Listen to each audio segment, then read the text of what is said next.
Screen पे देख सकते हैं और गेस कर सकते हैं ड्रामा किसके ऊपर है। हरे कृष्णा, कौन बोलेंगे ड्रामा किसके ऊपर है? ये सुधा प्रभु बोलिए। ओके, ये ड्रामा है कृष्ण सुदामा लीला पर। तो अभी हमारा जन्माष्टमी सीरीज का, कृष्ण जन्माष्टमी का सीरीज चल रहा है ड्रामा, तो उसका सेकेंड डे है। तो ड्रामा टीम का हम वेलकम करेंगे और हम उनसे मांगेंगे कि वो हमको बहुत अच्छा प्रेजेंटेशन दे सके ड्रामा के। ओके, तो उनका वेलकम करेंगे। हरे कृष्णा कृष्णा कृष्णा हरे हरे, हरे राम राम राम हरे हरे।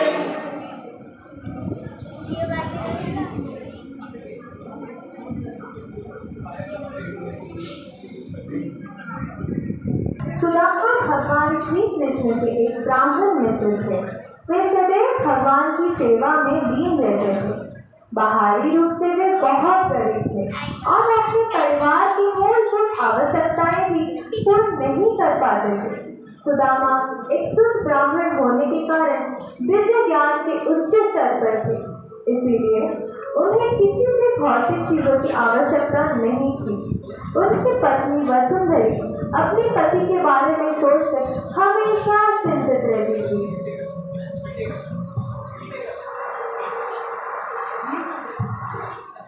एक रात तेज बारिश हो रही थी, जिससे खाने की भोजन के लिए कुछ अन्न नहीं रह गए।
मेरे प्रिय स्वामी, मैं ये जानती हूँ कि भगवान श्री कृष्ण आपके व्यक्तित्व के मित्र हैं और आप उनके भक्त भी हैं।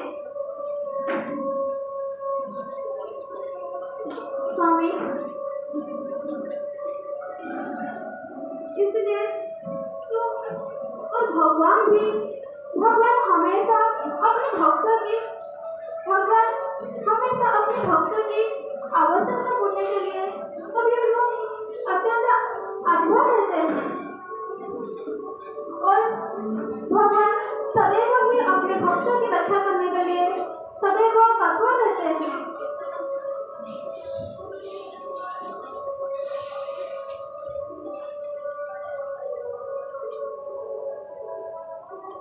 स्वामी, इसलिए मैं आपसे विनती करती हूँ कि आप अपने मित्र कृष्ण के पास द्वारका जाइए।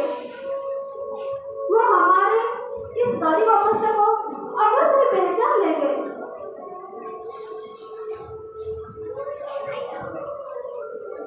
स्वामी, मैं आपसे विनती करती हूँ कि मैं आप जाइए और मुझे विश्वास है कि वो हमको कुछ भी भौतिक लाभ लेने के लिए वो हिचकिचाएगा नहीं। पर मुझे कोई भौतिक लाभ नहीं चाहिए।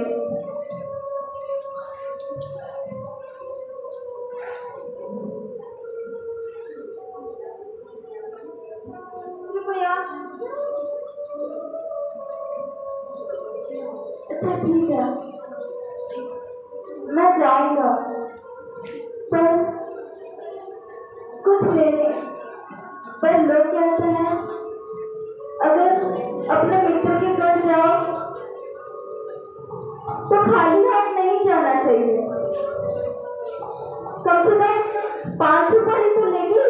चाहिए, पर हमारे पास 5 सुपारी भी नहीं है। हाँ, हमारे पास कुछ भी नहीं है। अब हम क्या करें? क्या करें हम? क्या करें? हमारे पास कुछ भी नहीं है। रुकिए, रुकिए स्वामी, मैं अभी आई।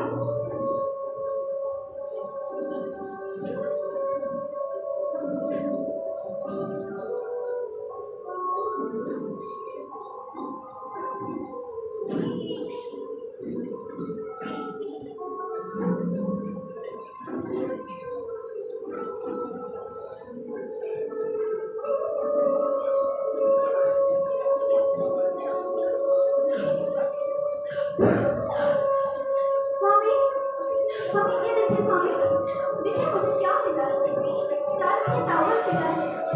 देखिए स्वामी। हे प्रभु, ये सही हुआ। कम से कम 4 मुट्ठी चावल तो मिल गए। ये सही हुआ। लीजिए स्वामी, लीजिए।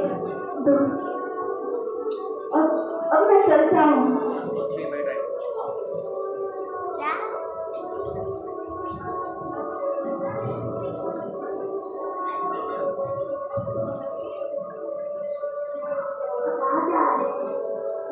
मामा कहाँ जा रहे हैं? मैं मेरे मित्र द्वारिकाधीश से मिलने जा रहा हूँ। हे प्रभु, मेरे पत्नी और बच्चों की रक्षा करना।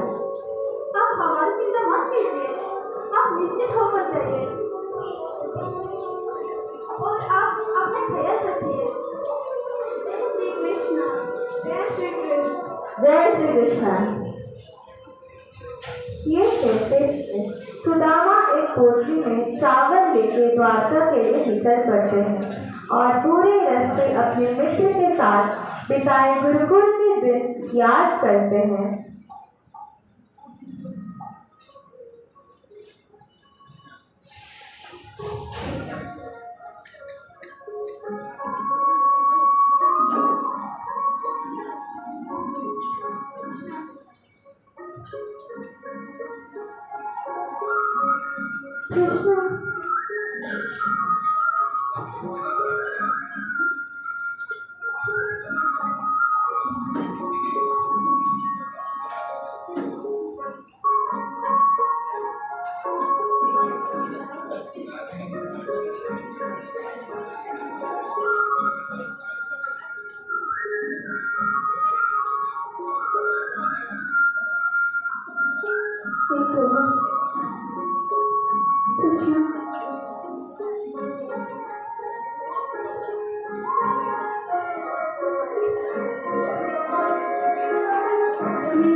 ब्राह्मण देव, अब कहाँ जा रहे हो?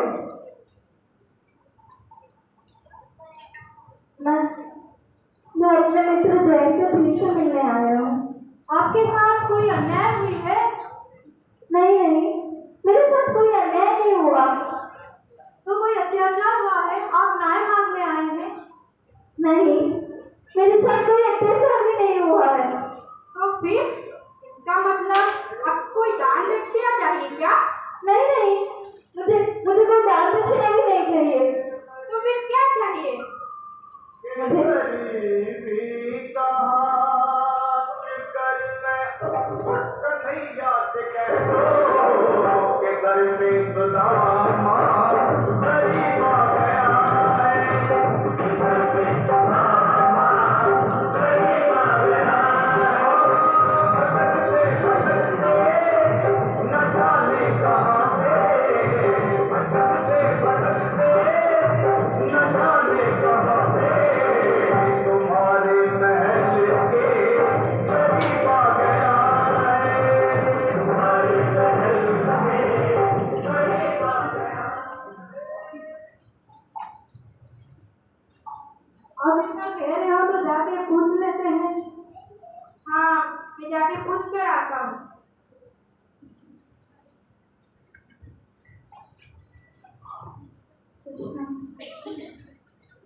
मिलने के लिए किसी अनुमति की कोई आवश्यकता नहीं है। द्वारका नगरी का राजप्रसाद संतों और ब्राह्मणों के लिए सदैव ही खुला है। किंतु वो थोड़ा पागल लग रहा है। पागल क्यों? क्योंकि वो उसके पैरों में ना ही खड़ा हुए और ना ही सर पे पगड़ी और उसकी धोती कुछ फटी हुई है। द्वारपाल, क्या क्या ब्राह्मण होने के लिए ये सब चीजों की आवश्यकता है? नहीं।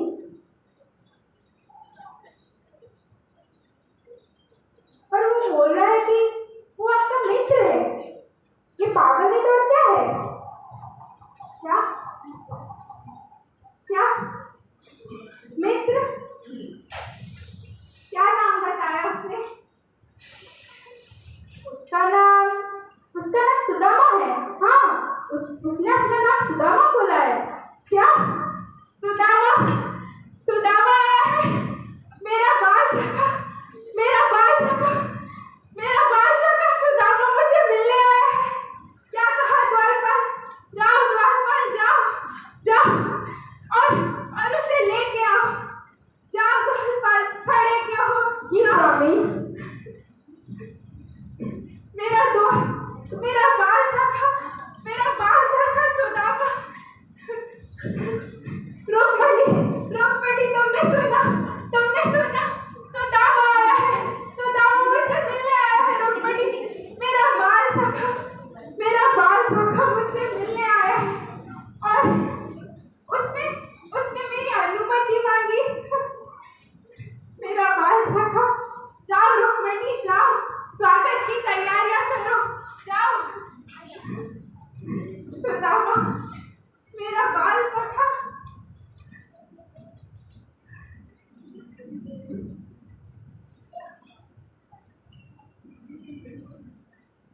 द्वारिकाधीश की जय हो। द्वारपाल, कहाँ है मेरा दोस्त?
हमेशा साथ रहते थे और हमेशा हाथ पकड़ के घूमते थे। याद है तुम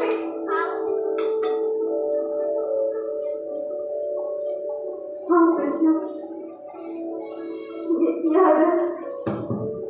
और तुम्हें याद है एक दिन हम भटकते भटकते जंगल में खो गए थे और फिर जब हम वापस आए तो कितना भयानक बारिश हो रहा था। याद है क्या तुम्हें? हाँ, हाँ कृष्ण, याद है। और गुरुदेव का आशीर्वाद वो तो सदैव ही हमारे साथ था सुदामा। तुम्हें याद है ना सब? हाँ कृष्ण, याद है मुझे। अच्छा अच्छा वो सब छोड़ो। तुम ये बताओ कि तुम मेरे लिए क्या उपहार लाए हो? नहीं, मैं कुछ नहीं लाया। कुछ नहीं लाए? तुम्हारी पत्नी ने अवश्य ही मेरे लिए कुछ खाद्य पदार्थ भेजे होंगे। तुम अवश्य ही मेरे लिए कुछ लेके आए होंगे। तो नहीं कृष्ण, अरे दो तुम। नहीं, मैं नहीं लाया हूँ। अरे दो कृष्ण नहीं। दो। कृष्ण, अरे वाह, इतना बढ़िया चावल लाए हो और मुझसे छुपा रहे थे। आहा, इस चावल में तो सिर्फ मेरा ही नहीं संपूर्ण सृष्टि का पूर्णता होगा।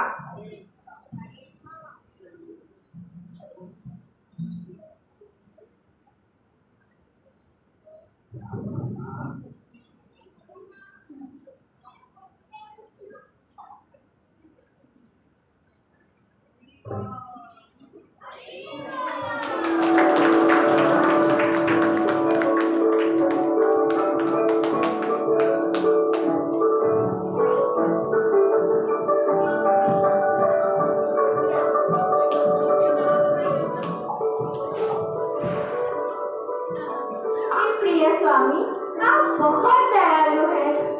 परंतु आप ये चावल क्या अकेले खाएंगे? हमें नहीं देंगे? हमें भी चाहिए। अरे ठीक है रुक्मणी। सुदामा, बड़े दूर से आए हो, थक गए होगे। चलो मैं तुम्हें तुम्हारा कष्ट दिखाता हूँ।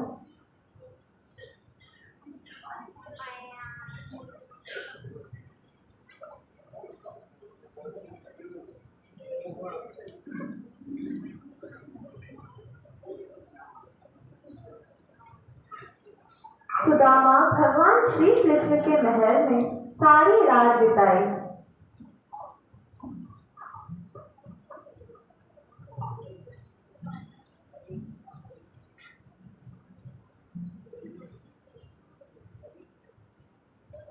कृष्णा, अब मेरे जाने का समय आ गया है। मुझे आज्ञा दो। नहीं सुदामा, थोड़ा इतना शीघ्र ही चले जाओगे? हाँ, जाना है मुझे। घर में सब प्रतीक्षा कर रहे हैं।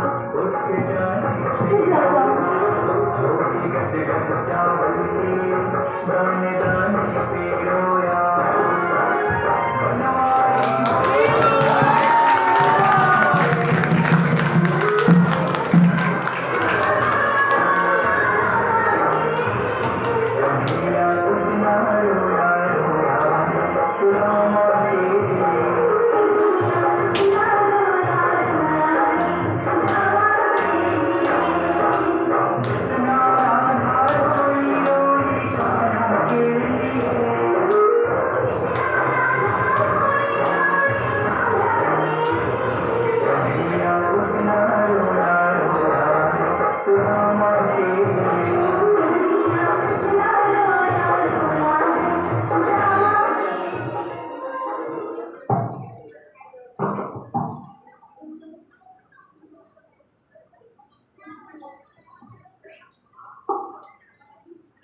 सुदामा अपने घर पहुंचकर देखते हैं कि पूरा गांव ही धन ऐश्वर्य से परिपूर्ण था।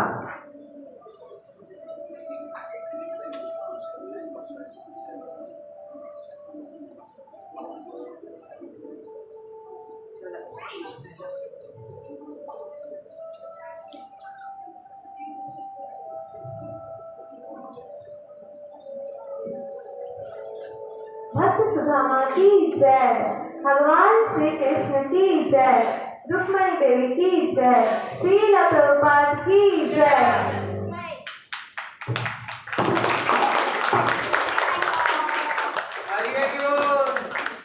इस ड्रामा के किरदार है सुचिस्मिता माताजी एज सुप्रिया माताजी एज सिपाही,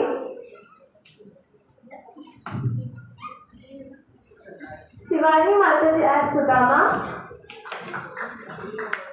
निशिका माताजी एज श्री कृष्ण, सात्विका माताजी एज रुक्मणी देवी, राधिका गौरांगी एज वसुंधरी चिल्ड्रन,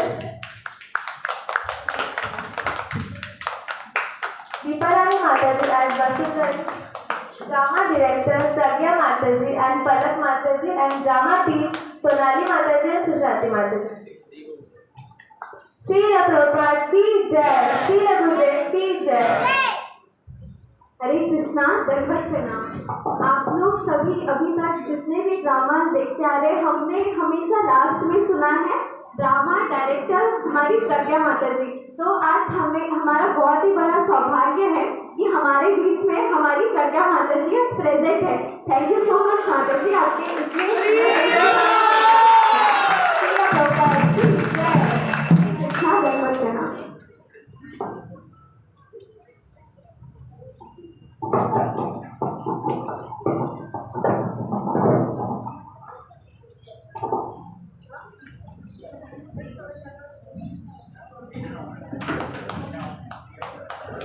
देखी ना बोधे मोबाइल चलाउे कृष्ण सुदामा बहुत सुंदर भाव परफॉर्म कले, प्रत्येक थर मैंने सुंदर भाव परफॉर्म कर। तो मुझे अनुरोध करी कृष्ण जी होते सी आम ड्रामा डायरेक्टर प्रज्ञा माता जी को ये स्टेज उपर आसी गार्डियन करेंगे। जी कृष्णा होते ये as Krishna come and guardian the director.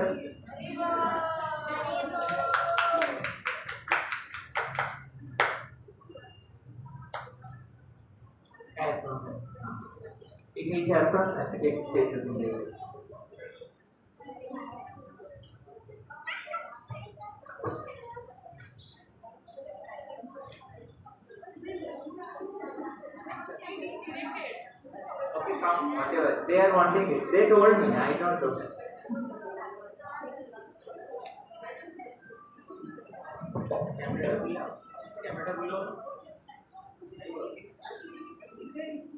तो आमर ड्रामा टीम सबू थर प्रत्येक वीक रे गोटे गोटे ड्रामा प्रेजेंट हो जाउची। आ एते सुंदर भाव रे प्रेजेंटेशन होउची जे जना भी पड़नी जे एटा माने समान जस्ट गोटे दि दिन रे बस प्रैक्टिस करूछंदी।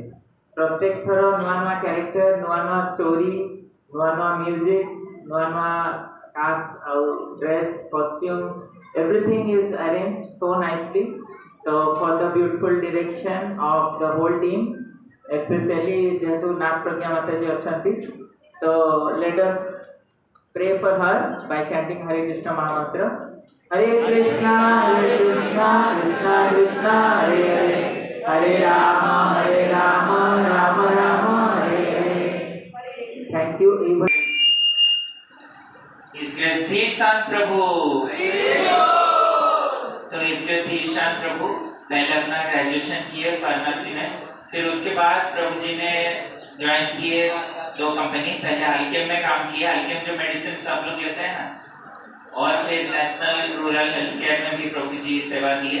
फिर उसके बाद 2013 साल में इस्कॉन में फुल टाइम ज्वाइन किए, और उसके बाद से उन्होंने हमारे इस्कॉन बड़ौदा में प्रभु जी सेवा प्रदान कर रहे हैं। और उसके साथ ही साथ प्रभु जी इस्कॉन के यूथ इंडिया काउंसिल के सेक्रेटरी भी हैं, और प्रभु जी उधर भी डायरेक्टर भी हैं। हमारे इस्कॉन यूथ फोरम बड़ौदा के भी असिस्टेंट डायरेक्टर भी हैं, और प्रभु जी गाइड भी कर रहे हैं institute of culture and values empowerment को, जहाँ पे कि वो यूथ और हाउस होल्ड प्रोग्राम्स भी कर रहे हैं। इस तरह से प्रभु जी बहुत सारे सेवाओं में नियुक्त हैं। और अभी राम कथा प्रभु जी दे रहे थे, 9 दिन का सुंदर राम कथा चल रहा है जटनी इस्कॉन सेंटर पे। तो हमारा सौभाग्य है कि प्रभु जी आज हम लोग को कुछ बोलेंगे कृष्ण के बारे में, राम जी के बारे में। तो हम सबसे अनुरोध है कि आप लोगों का मोबाइल साइलेंट मोड में ले आए या ऑफ कर लें और थोड़ा आगे आ जाएं। प्रभु जी लोग थोड़ा आगे आ जाएं और चलिए प्रभु जी का स्वागत करते हैं एक बार हरे कृष्ण महामंत्र बोल के। हरे कृष्णा कृष्णा कृष्णा हरे हरे, हरे राम राम राम हरे हरे। श्री शीर्षांश प्रभु की जय, श्री प्रभुपाद की जय।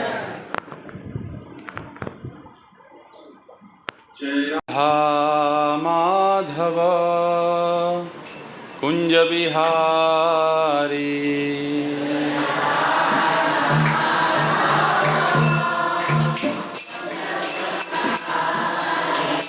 जय राधा माधव कुंज बिहारी।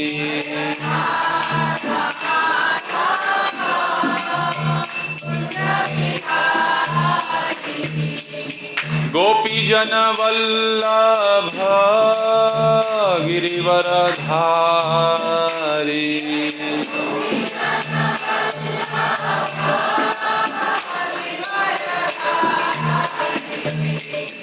गोपीजन वल्लभ गिरिवरधारी।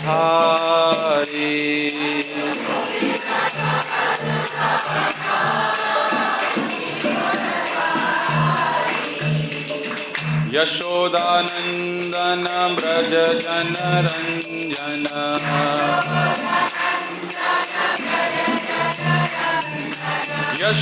यशोदानंदन ब्रज जन रंजन,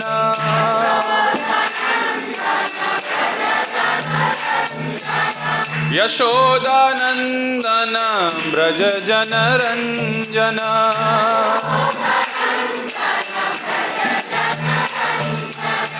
यमुना तीरा वनचारी,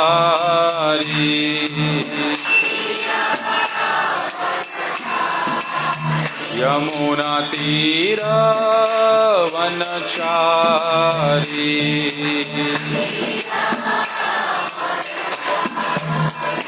जय राधा माधव कुंज बिहारी,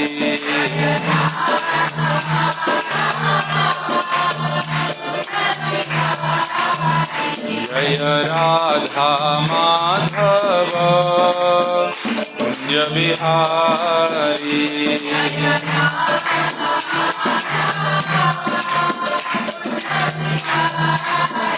जय राधा माधव कुंज बिहारी।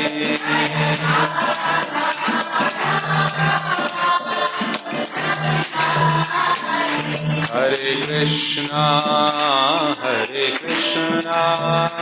कृष्णा कृष्णा हरे हरे, हरे राम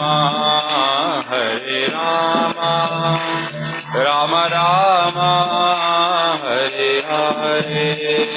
हरे कृष्णा कृष्णा कृष्णा हरे हरे, हरे राम राम राम हरे। हरे कृष्णा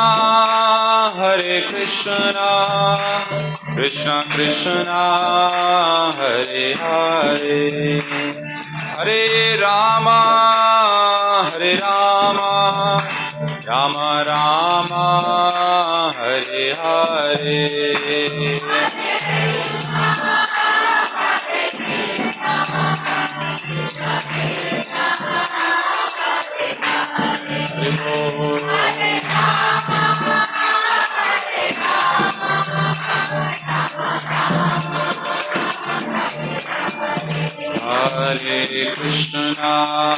हरे कृष्णा कृष्णा कृष्णा हरे हरे, हरे राम राम राम हरे हरे। हरे Krishna Krishna Krishna Krishna Hare Hare Hare Rama Hare Rama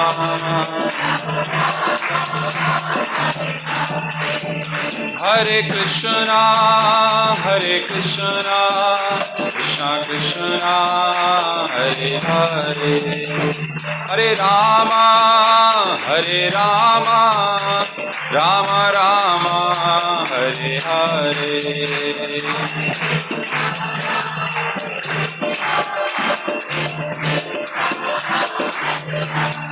Bol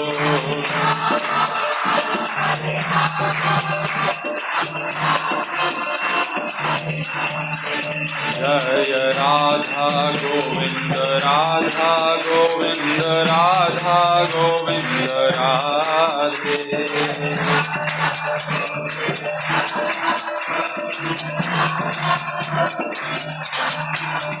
Jaya Radha Gopinath Radha Gopinath Radha Gopinath Radhe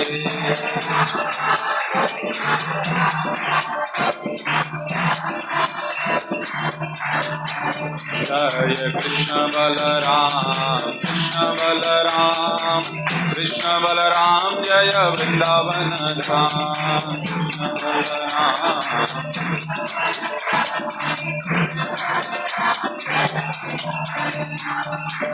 Jai Jagannath Swami Jai Jagannath Jai Baladev Jai Subhadra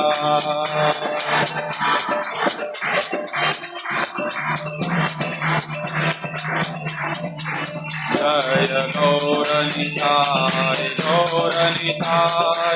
Patita Pavana Gauranitai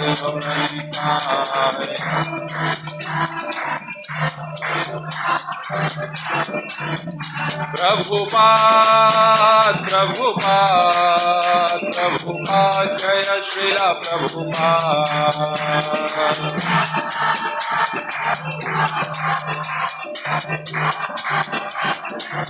Jai Gaura Hari Bol Hari Bol Nitai Gaura Hari Bol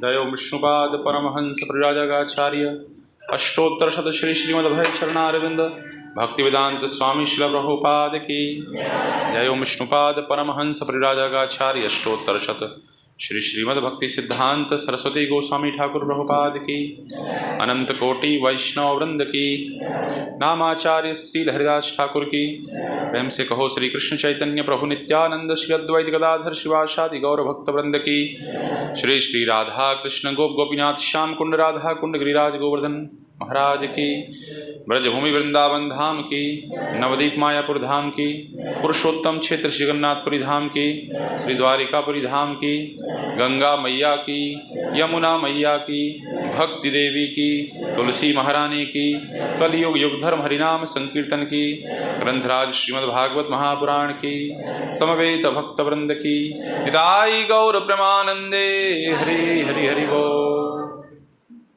ओम अज्ञानतिमिरान्धस्य ज्ञानञ्जनशलाकया चक्षुरुन्मिलितं येन तस्मै श्रीगुरवे नमः। श्रीचैतन्यमनोभीष्टं स्थापितं येन भूतले स्वयं रूपः कदा मह्यं ददाति स्वपदान्तिकं वन्देऽहं श्रीगुरो श्रीयुतपदकमलं श्रीगुरून् वैष्णवांश्च श्रीरूपं साग्रजातं सहगण रघुनाथान्वितं तं सजीवं साद्वैतं सावधूतं परिजनसहितं कृष्णचैतन्यदेवं श्रीराधा कृष्णपादान् सहगण ललिता श्रीविशाखान्वितांश्च नमो विष्णुपादाय कृष्णपृष्ठाय भूतले श्रीमते भक्तिवेदान्तस्वामिन् इति नामिने नमस्ते सारस्वती देवे गौरवाणी प्रचारिणे निर्विशेष शून्यवादी पाश्चात्य देशतारिणे हे कृष्ण करुणा सिंधो दीनबंधो जगत्पते गोपेश गोपिका कांत राधा कांत नमोस्तुते तप्त कांचन गौरांगी राधे वृंदावनेश्वरी वृषभानुसुते देवी प्रणमामि हरिप्रिये वाञ्छाकल्पतरुभ्यश्च कृपा सिन्धुभ्येव च पतितानां पावनेभ्यो वैष्णवेभ्यो नमो नमः। श्रीकृष्ण चैतन्य प्रभु नित्यानंद श्री अद्वैत गदाधर श्रीवासादि गौर भक्तवृंद। हरे कृष्णा कृष्णा कृष्णा हरे हरे, हरे राम राम राम हरे हरे। हरे कृष्णा। तो बहुत बहुत धन्यवाद हमें अवसर प्रदान करने के लिए, भगवान के विषय में कुछ कहने के लिए। पहली बार भुवनेश्वर मंदिर में अवसर प्राप्त हुआ है। हिंदी भाषा तो भुवनेश्वर में सभी समझते हैं, मुझे ऐसा बताया गया है, सब जानते हैं, क्योंकि हमारे तुकाराम प्रभु हिंदी भाषी हैं। और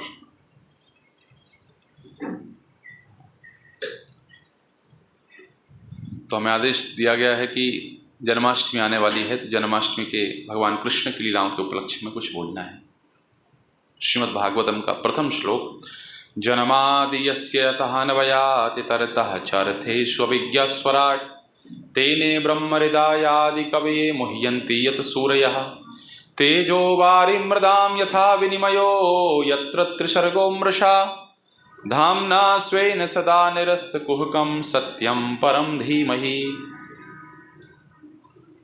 भगवान की कथा प्रारंभ करने के पूर्व ही वेदव्यास जी प्रथम श्लोक में जहाँ नमस्कार कर रहे हैं सत्यम परम धीमहि, परम सत्य भगवान को, वहीं पर स्पष्ट कर देते हैं कि जो आप सुनने के लिए जा रहे हैं ये सामान्य विषय नहीं है। आप बीच बीच में भ्रमित हो जाएंगे, मोहित हो जाएंगे। तो कोई कह सकता है कि हम क्यों मोहित होंगे, हम तो बहुत पढ़े लिखे व्यक्ति हैं, हम तो ग्रेजुएशन करके आए हैं, पोस्ट ग्रेजुएशन करके आए हैं। जो अनपढ़ अंगूठा छाप हैं वो सुनेंगे तो वो मोहित हो सकते हैं, हम नहीं होंगे मोहित। तो वेदव्यास जी कहते हैं मोहयंती यत सूर्यः। अरे भाई तुम कितने ही विद्वान हो, लेकिन भगवान की कथा सुन करके बड़े बड़े विद्वान मोहित हो जाते हैं। कौन कौन मोहित हुआ? बोले कौन कौन मोहित हुआ ये छोड़ दो, कौन कौन मोहित नहीं हुआ ये बताओ। कोई बचा है मोहित होने से? सृष्टि के सबसे श्रेष्ठ जीव ब्रह्मा, वो भी मोहित हो गए। और तो छोड़ दो, माता सती भी मोहित हो गई। जब प्रभु राम को लीला करते हुए देखा तो आश्चर्य हो गया, ये परम ब्रह्म है, ये पूर्ण पुरुषोत्तम है, अपनी पत्नी के वियोग में ऐसे रो रहे हैं, वन वन भटक रहे हैं, परीक्षा लेने के लिए चलेंगे माता सती। और कौन मोहित हुआ? बोले शिव जी भी मोहित हो गए। जब भगवान के मोहिनी मूर्ति रूप का दर्शन किया, अष्टम स्कंद में आता है, भगवान ऐसे दौड़ रहे हैं मोहिनी मूर्ति के पीछे जैसे कोई कामातुर पुरुष किसी स्त्री के पीछे दौड़ता है, ऐसे दौड़ रहे हैं भगवान शिव। तो अब शिव जी नहीं बचे, माता सती नहीं बची और ब्रह्मा जी नहीं बचे, तो अब आप और हम बचेंगे क्या? तो यदि हम भगवान की लीला को सुनते हुए मोहित हो जाएं तो इसमें कोई आश्चर्य की बात नहीं है। तो प्रश्न ये होता है कि भगवान की इन कथाओं को, भगवान की इन लीलाओं को समझा कैसे जाए? क्योंकि नाम, रूप, गुण और लीला, चार के विषय में हमारे आचार्य बताते हैं। नाम से हम शुरू करते हैं और फिर जैसे कि एक विशेष शब्द आता है नित्य लीला प्रविष्ट, जय ओम विष्णुपाद परमहंस। तो ये नित्य लीला प्रविष्ट हमारे गौड़ी वैष्णवों में एक विशेष शब्द है, जहां हम नित्य लीला में प्रवेश के विषय में हमारे आचार्यों का वर्णन करते हैं। मोहित क्यों हो जाते हैं? क्योंकि भगवान की लीलाएं ही मोहित करने वाली हैं। अब मोहित व्यक्ति दो प्रकार से होता है। एक व्यक्ति अपनी स्वरूप अवस्था में स्थित होकर के मोहित होता है और दूसरा व्यक्ति अज्ञान में स्थित होकर के मोहित होता है। भगवान की ब्रज लीलाओं में आप देखेंगे, चाहे गोपियां मोहित हों और चाहे यशोदा मैया मोहित हों और चाहे ग्वाल बाल मोहित हों, उनका मोह अज्ञान का मोह नहीं है, उनका मोह उनकी स्वरूप अवस्था का मोह है। अन्यथा माता छड़ी लेकर के अपने पुत्र के पीछे भागती नहीं। ग्वाल बाल कृष्ण से ये नहीं कहते कहाँ जा रहा है, कल से तुम्हें खिलाएंगे नहीं, खेल में चले जाओगे। तो कैसे साहस कर लेते ग्वाल बाल, उनकी स्वरूप अवस्था वही है, उसी अवस्था में रह करके वो कह सकते हैं। तो मोहयंती यत सूर्य, व्यक्ति मोहित क्यों हो जाता है, क्या कारण है? तो दो कारण तुमने बताए। दो तरीके से मोहित होता है, या तो ज्ञान में स्थित होके अर्थात उसकी जो स्वरूप अवस्था है, और दूसरा मोह उसका है अज्ञान में स्थित होकर के। इसमें हमारी शिक्षण पद्धति का भी दोष है। हम सब यहाँ पर 70 वर्ष का कोई व्यक्ति बैठा हुआ है यहाँ पर जिसकी आयु 70 वर्ष है? हाथ उठाइए जरा। 70 वर्ष की आयु वाले नहीं है कोई। तो हम सब लगभग 60 वर्ष से ऊपर वाले कोई व्यक्ति हैं, एबव 60, एक का दो लोग हैं। तो हम सभी लगभग एक ही पद्धति से आए हैं, शिक्षण पद्धति से। एक वैदिक पद्धति है इस ज्ञान को स्वीकार करने की, और दूसरी आधुनिक पद्धति है। आधुनिक पद्धति और वैदिक पद्धति में एक हमारे जैसे आधुनिक पद्धति का विद्यार्थी एक बार राम कथा सुन रहा था, तो आया सुंदरकांड में, मशक समान रूप कपि धरहि, हनुमान जी महाराज ने मच्छर के समान रूप रख लिया और मच्छर के समान रूप रख करके लंका में प्रवेश किया। तो अपने शिक्षण पद्धति वाला, आधुनिक शिक्षण पद्धति वाला एक व्यक्ति वहाँ पर बैठा हुआ था। बोले महाराज जी, हमने तो सुना है जातु मोहि छीड़, भगवान ने आते समय मुंदरी दी थी, राम नाम अंकित अति सुंदर। राम नाम से अंकित हनुमान जी महाराज को बुलाया राम जी ने, और बुला करके कहा कि राम हनुमान ये अंगूठी लेकर के जाओ। प्रश्न ये उठता है कि 4 दिशाओं में सुग्रीव जी ने 4 सेनाएं भेजी थीं और सभी लोग जाने वाले थे दक्षिण दिशा की ओर, बड़े बड़े वीर जाने वाले थे, जामवंत भी थे, अंगद भी थे। तो राम जी ने हनुमान जी को बुला करके ही अंगूठी क्यों दी? क्योंकि उनको पता था कि यही हमारा पक्का सेवक है और यही काम करके आने वाला है। राम जी जब पहुंचते हैं तो हम सबको पता है छोटा सा रूप रख करके राम जी लंका में प्रवेश करते हैं। अब एक व्यक्ति प्रश्न पूछ रहा है कथा में, महाराज जी ये बताइए कि हमने सुना है कि राम जी ने एक अंगूठी दी थी और हनुमान जी महाराज ने मच्छर के समान रूप रख लिया। तो अब ये बताइए कि वो अंगूठी उनने कहाँ पकड़ी? अब मच्छर इतना सा, अंगूठी इतनी बड़ी होगी, तो अंगूठी कहाँ पकड़ी उन्हें, ये बताइए आप। तो महाराज जी ने कह दिया, भैया ये सामान्य लीलाएं थोड़ी हैं, भगवान की लीलाएं हैं, दिव्य लीलाएं हैं, ऐसे प्रश्न इसमें नहीं पूछ सकते हैं। हनुमान जी सामान्य व्यक्ति नहीं है, साक्षात शिव जी के अंश, रुद्र अंश हैं। उनके लिए क्या संभव? जो व्यक्ति 100 योजन का समुद्र पार कर सकता है वो अंगूठी कहीं भी दबा करके। बोले ये सब बातें मत करो, आपको पता हो तो बताइए। शिष्य बोला गुरुजी ये आपके वश का नहीं, हमारे पास भेजो इसको। तो शिष्य ने समझाया, अच्छा ये बताओ कि त्रेता युग में लोग बड़े बड़े हुआ करते? बोले हाँ हाँ बड़े होते थे, कम से कम 10-12 फीट के तो होते। हाँ हाँ 10-12 फीट के होते थे। तो 10-12 फीट का आदमी, तो उस समय के मच्छर भी तो बड़े बड़े हुआ करते होंगे? बोले हाँ हाँ मच्छर भी बड़े होते होंगे। तो कम से कम बिल्ली के बराबर तो होंगे? बोले हाँ बिल्ली के बराबर होंगे। दो लोग हो गई तुम्हारी समस्या का समाधान। बिल्ली के बराबर मच्छर हो तो अंगूठी कहीं भी पकड़ लेगा वो। मोहयंती यत सूरयः। तो हमारी जो शिक्षण पद्धति है जिसके माध्यम से BA MA BCom MCom B Pharma M Pharma BE MBA करके हम लोग आ रहे हैं, उस शिक्षण पद्धति का दोष क्या है कि हमें ये समझाएगा कि बेटा तुम्हें जो समझ में नहीं आ रहा है ना, उसकी जड़ तक जाओ, गहरे घुस जाओ उसमें, डूब जाओ उसमें, लेकिन उस प्रश्न का उत्तर तुमको जरूर लेकर के आना है। ये हमें समझाया गया है। इस तरीके से हमारी बुद्धि को भ्रष्ट किया गया है। समझ में नहीं आ रहा तो PhD करो उसके ऊपर, PhD नहीं पोस्ट डॉक्टरेट करो, नहीं यहाँ से नहीं करना तो अमेरिका में जाकर के करो, लेकिन पता लगाओ कारण क्या है। और कुछ मोटिवेशनल लोग हम इस तरीके से मोटिवेट करते हैं, यदि एक प्रश्न का उत्तर तुम्हें नहीं आ रहा है पूरी रात गणित के प्रश्न का, तो चाहे पूरी रात ही क्यों न लग जाए, उस प्रश्न का उत्तर तुम्हें खोज कर ही जाना है। इस प्रकार की शिक्षा हम लोग को दी गई है और इसी शिक्षा का दुष्परिणाम है कि मोहयंती यत सूरयः। इसी शिक्षा का दुष्परिणाम है। तो जब ये शिक्षा हमारे अंदर डाल दी गई, तो जब हम 2 स्कंद पढ़ते हैं भगवान के विराट रूप का वर्णन आता है, 5वें स्कंद पढ़ते हैं सृष्टि लीला आती है, 3 स्कंद में सृष्टि लीला, 5वें स्कंद में स्थान का वर्णन आता है, अपने को समझ में नहीं आता है। अपने को समझ में नहीं आता है तो फिर कुछ लोग तो जिनकी श्रद्धा मजबूत है वो तो सह जाते हैं, और जिनकी श्रद्धा मजबूत नहीं है वो ऐसे ऐसे भटकते रहते हैं। प्रभु जी ऐसा कैसे? अभी हम लोग कार में आ रहे थे, 6वें स्कंद में आता है चित्रकेतु महाराज की 1 करोड़ पत्नियां थीं। अब उसी गुणाभाग में कोई लग जाए, 1 करोड़ पत्नियां थी तो कौन सी पत्नी के साथ कितने दिन रहते होंगे। यही गुणाभाग में कोई व्यक्ति लग जाए तो समझ में आएगा क्या। तो मोहयंती यत् सूर्यः। वास्तविक रूप से ये जो आधुनिक पद्धति है वैदिक विषयों को समझने की, इस पद्धति के दोष के चलते हम समझ नहीं पाते हैं।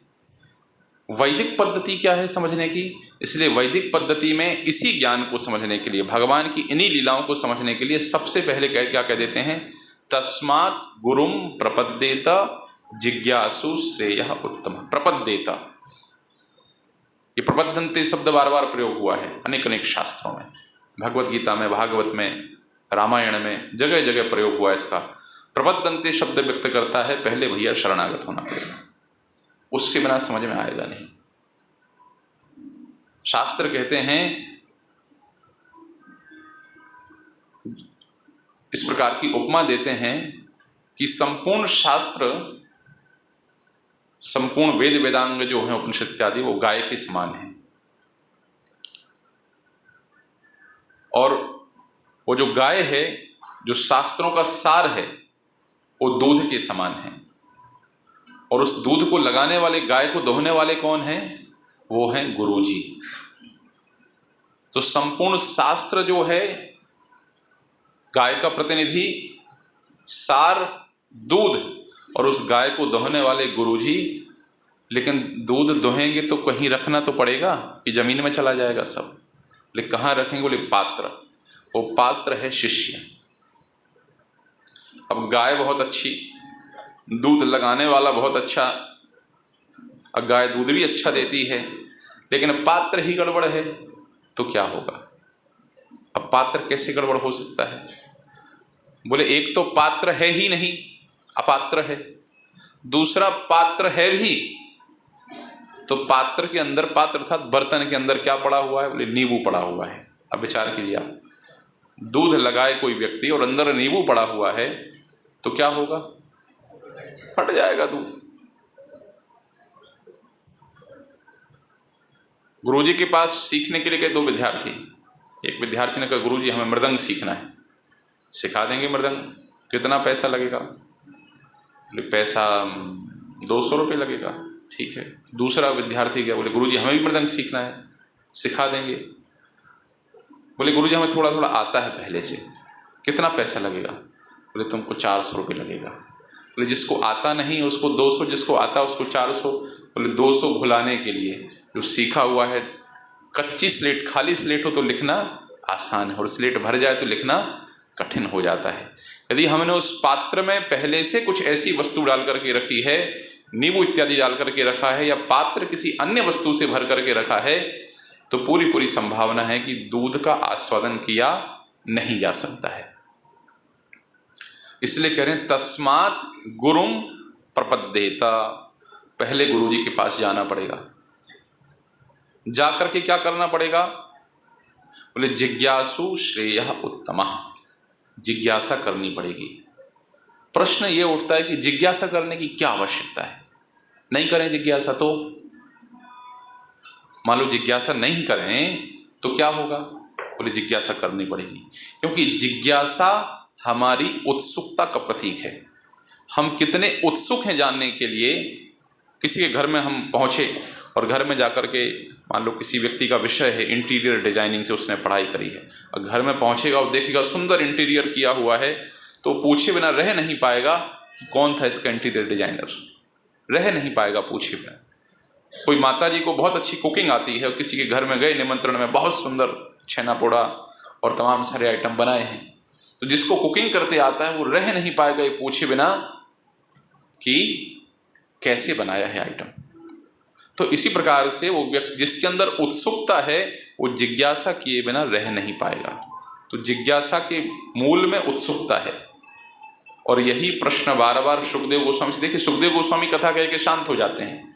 9वें स्कंद के अंत में देखिए, 9वें स्कंद के अंत में अंतिम अध्याय में 10-12 श्लोकों में कृष्ण चरित्र कहकर के सुखदेव गोस्वामी शांत हो गए।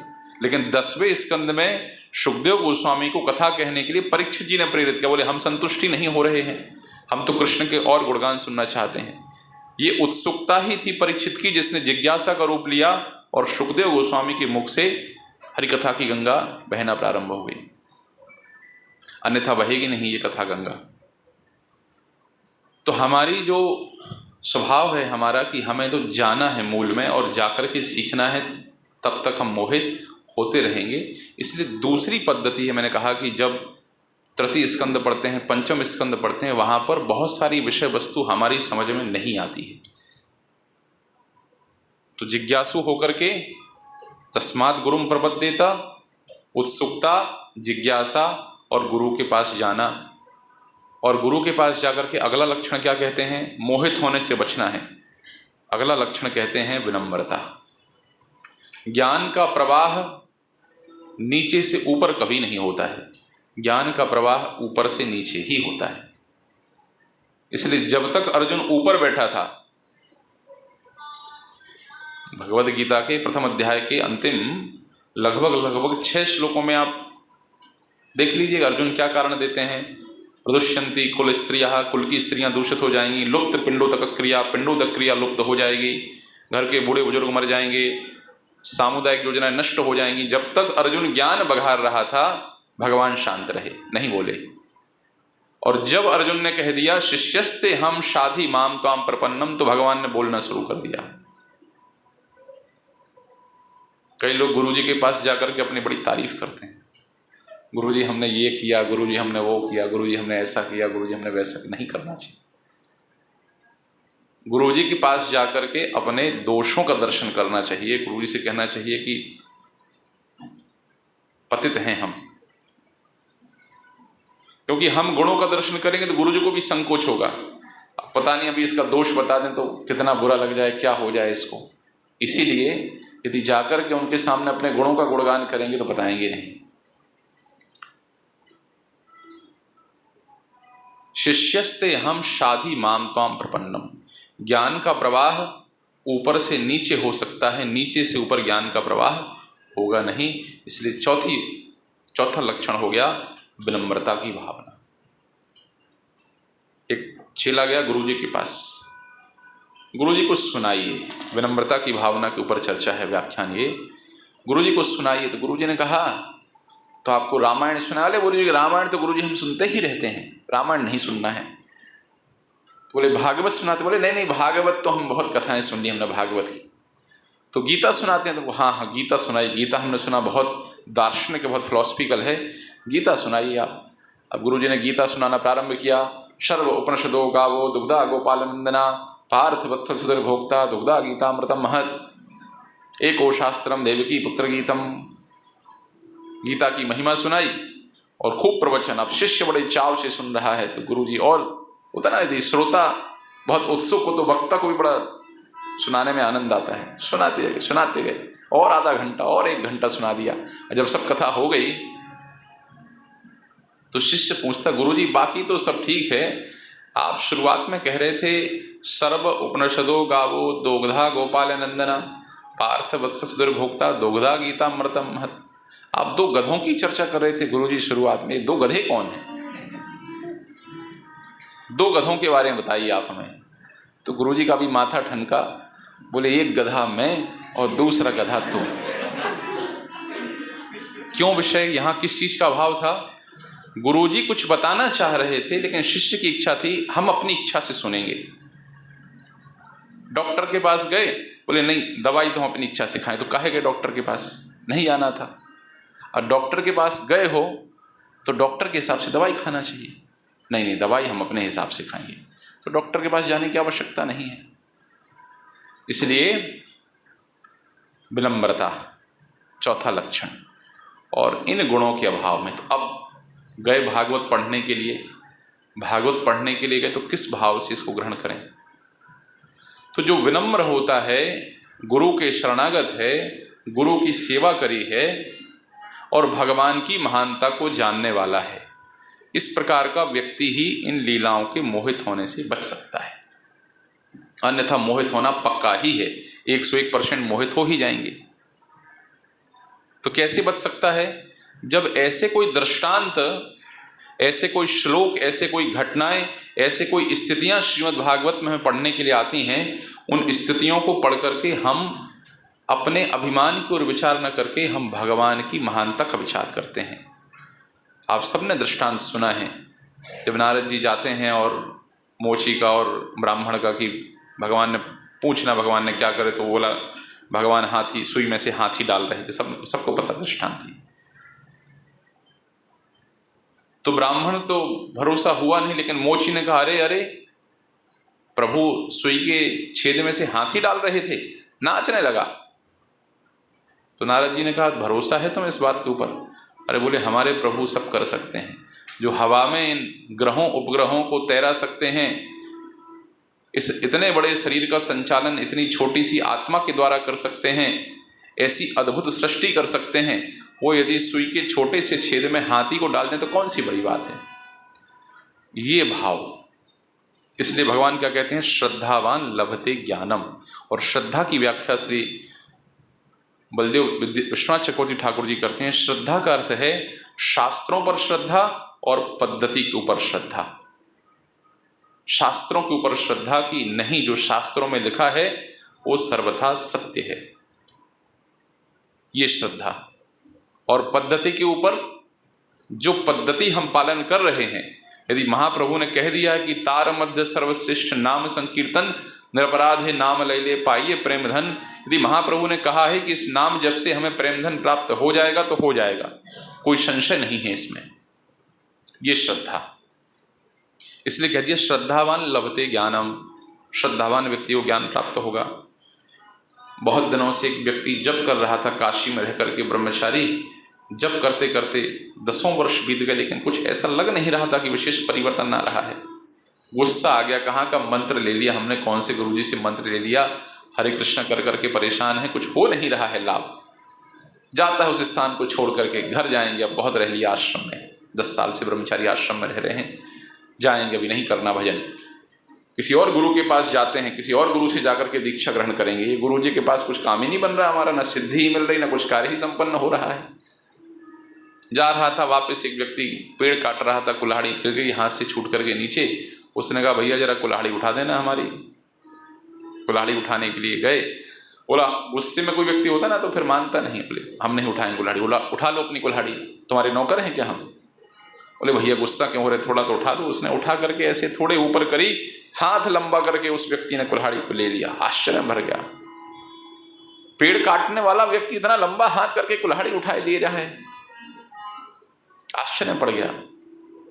थोड़ी देर बाद बोले रुकते हैं यहीं पर, और रुक करके उस व्यक्ति से पूछा भैया ये सिद्धि कहाँ से मिल गई? अरे बहुत सिद्धि हमारे पास, अनेक सिद्धियाँ हमारे पास, अलग अलग सिद्धियाँ दिखाई उसने कहा हम तो प्रभु हरे कृष्णा कर करके परेशान हो गए, हमारे गुरुजी ने कहा था हरे कृष्णा मंत्र जपना, तुमको कृष्ण मिलेंगे, अभी तक मिले ही नहीं, और सब कार्यक्रम वही चल रहा है।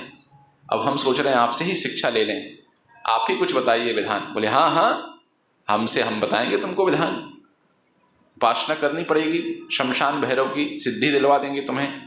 मुर्दा लगेगा, बोले मुर्दे की व्यवस्था हम कर देंगे, रात्रि 12 बजे शमशान में जाकर के कार्य कर लेना। पहुंचता है रात्रि 12 बजे शमशान में, और शमशान में जाकर के विधि तो सब बताई थी, शमशान का देवता शमशान भैरव वहाँ प्रकट होता है, मांगो क्या मांगते हो, गुरुजी ने सब पढ़ा लिखा करके भेजा था क्या मांगना है। उसके मन में पता नहीं भगवान ने कहाँ से प्रेरणा दी, उसने कहा कि सामने आओ हमारे। उसने कहा भैया सामने आपके आ नहीं सकते हैं, सामने आपके इसलिए नहीं आ सकते हैं कि जो आपने ये भगवान के नाम का वैष्णव मंत्र का वर्षों वर्षों से जप किया है, उस मंत्र की शक्ति इतनी हो गई कि सामने आऊंगा तो जलकर भस्म हो जाऊंगा। श्रद्धा का अर्थ विश्वनाथ चक्रवर्ती ठाकुर जी कहते हैं इस बात के ऊपर श्रद्धा की जो पद्धति हमें गुरु जी के द्वारा प्रदान की गई, इससे ही हमारा परम कल्याण होगा। और शास्त्रों में जो वचन लिखा गया है शब्द सह अक्षरशः सत्य है। जो आदर्श साधक है, जो आदर्श विद्यार्थी विचार ये करता, जब ऐसे विशेष विषय उसके सामने आते हैं तो विचार ये नहीं करता है कि गलत तो नहीं लिखा है, विचार ये करता है कि हमारे प्रभु कितने महान हैं, उनकी शक्ति अचिंत्य है, उनका ज्ञान असीम और अनंत है, और हम तो छोटे से हैं। तो जब कोई विषय वस्तु शास्त्रों में समझ नहीं आती है तो भगवान की अनंतता का विचार, भगवान की असीमता का विचार करते हुए ऐसा साधक विनम्रता का भाव ग्रहण कर लेता है, विनम्र बन जाता है, उस विनम्रता के भाव से स्वीकार करता है कि हमें समझ में नहीं आ रहा है लेकिन है सत्य। महाराज जी एक दिन कह रहे थे प्रवचन में कि हमारा सामान्य स्वभाव क्या है कि हम किसी वस्तु को समझना चाहते हैं तो हम उस वस्तु को खींच करके अपने स्तर तक लेकर के आते हैं। होता है ना, हम कपड़ा खरीदने जाएं तो कपड़ा हम इस प्रकार से खरीदते हैं, हमारे मानस पटल में कुछ बनी हुई है, कुछ बात, कुछ कपड़े की छवि, ये वाला कलर चाहिए है, ये वाली डिजाइन चाहिए है, ऐसे ये फिटिंग होनी चाहिए, ऐसे उसके अनुसार ही हम खरीद करके लाते हैं, वही हम कार्य करते हैं। तो ये जीवात्मा का सामान्य स्वभाव है, जब उस किसी विषय को समझाया जाता है तो खींच करके उसको अपने स्तर पर लेकर के आता है और उस स्तर से समझने का प्रयास करता है। ये बहुत बड़ी गलत बात है। परम पूज्य गौर गोविंद स्वामी जी महाराज के द्वारा इस भव्य मंदिर का निर्माण किया गया।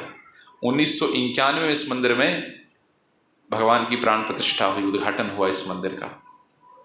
और प्रभुपाद जी यहाँ पर 1970 के पहले आकर, तब से 77 के पहले की जमीन है।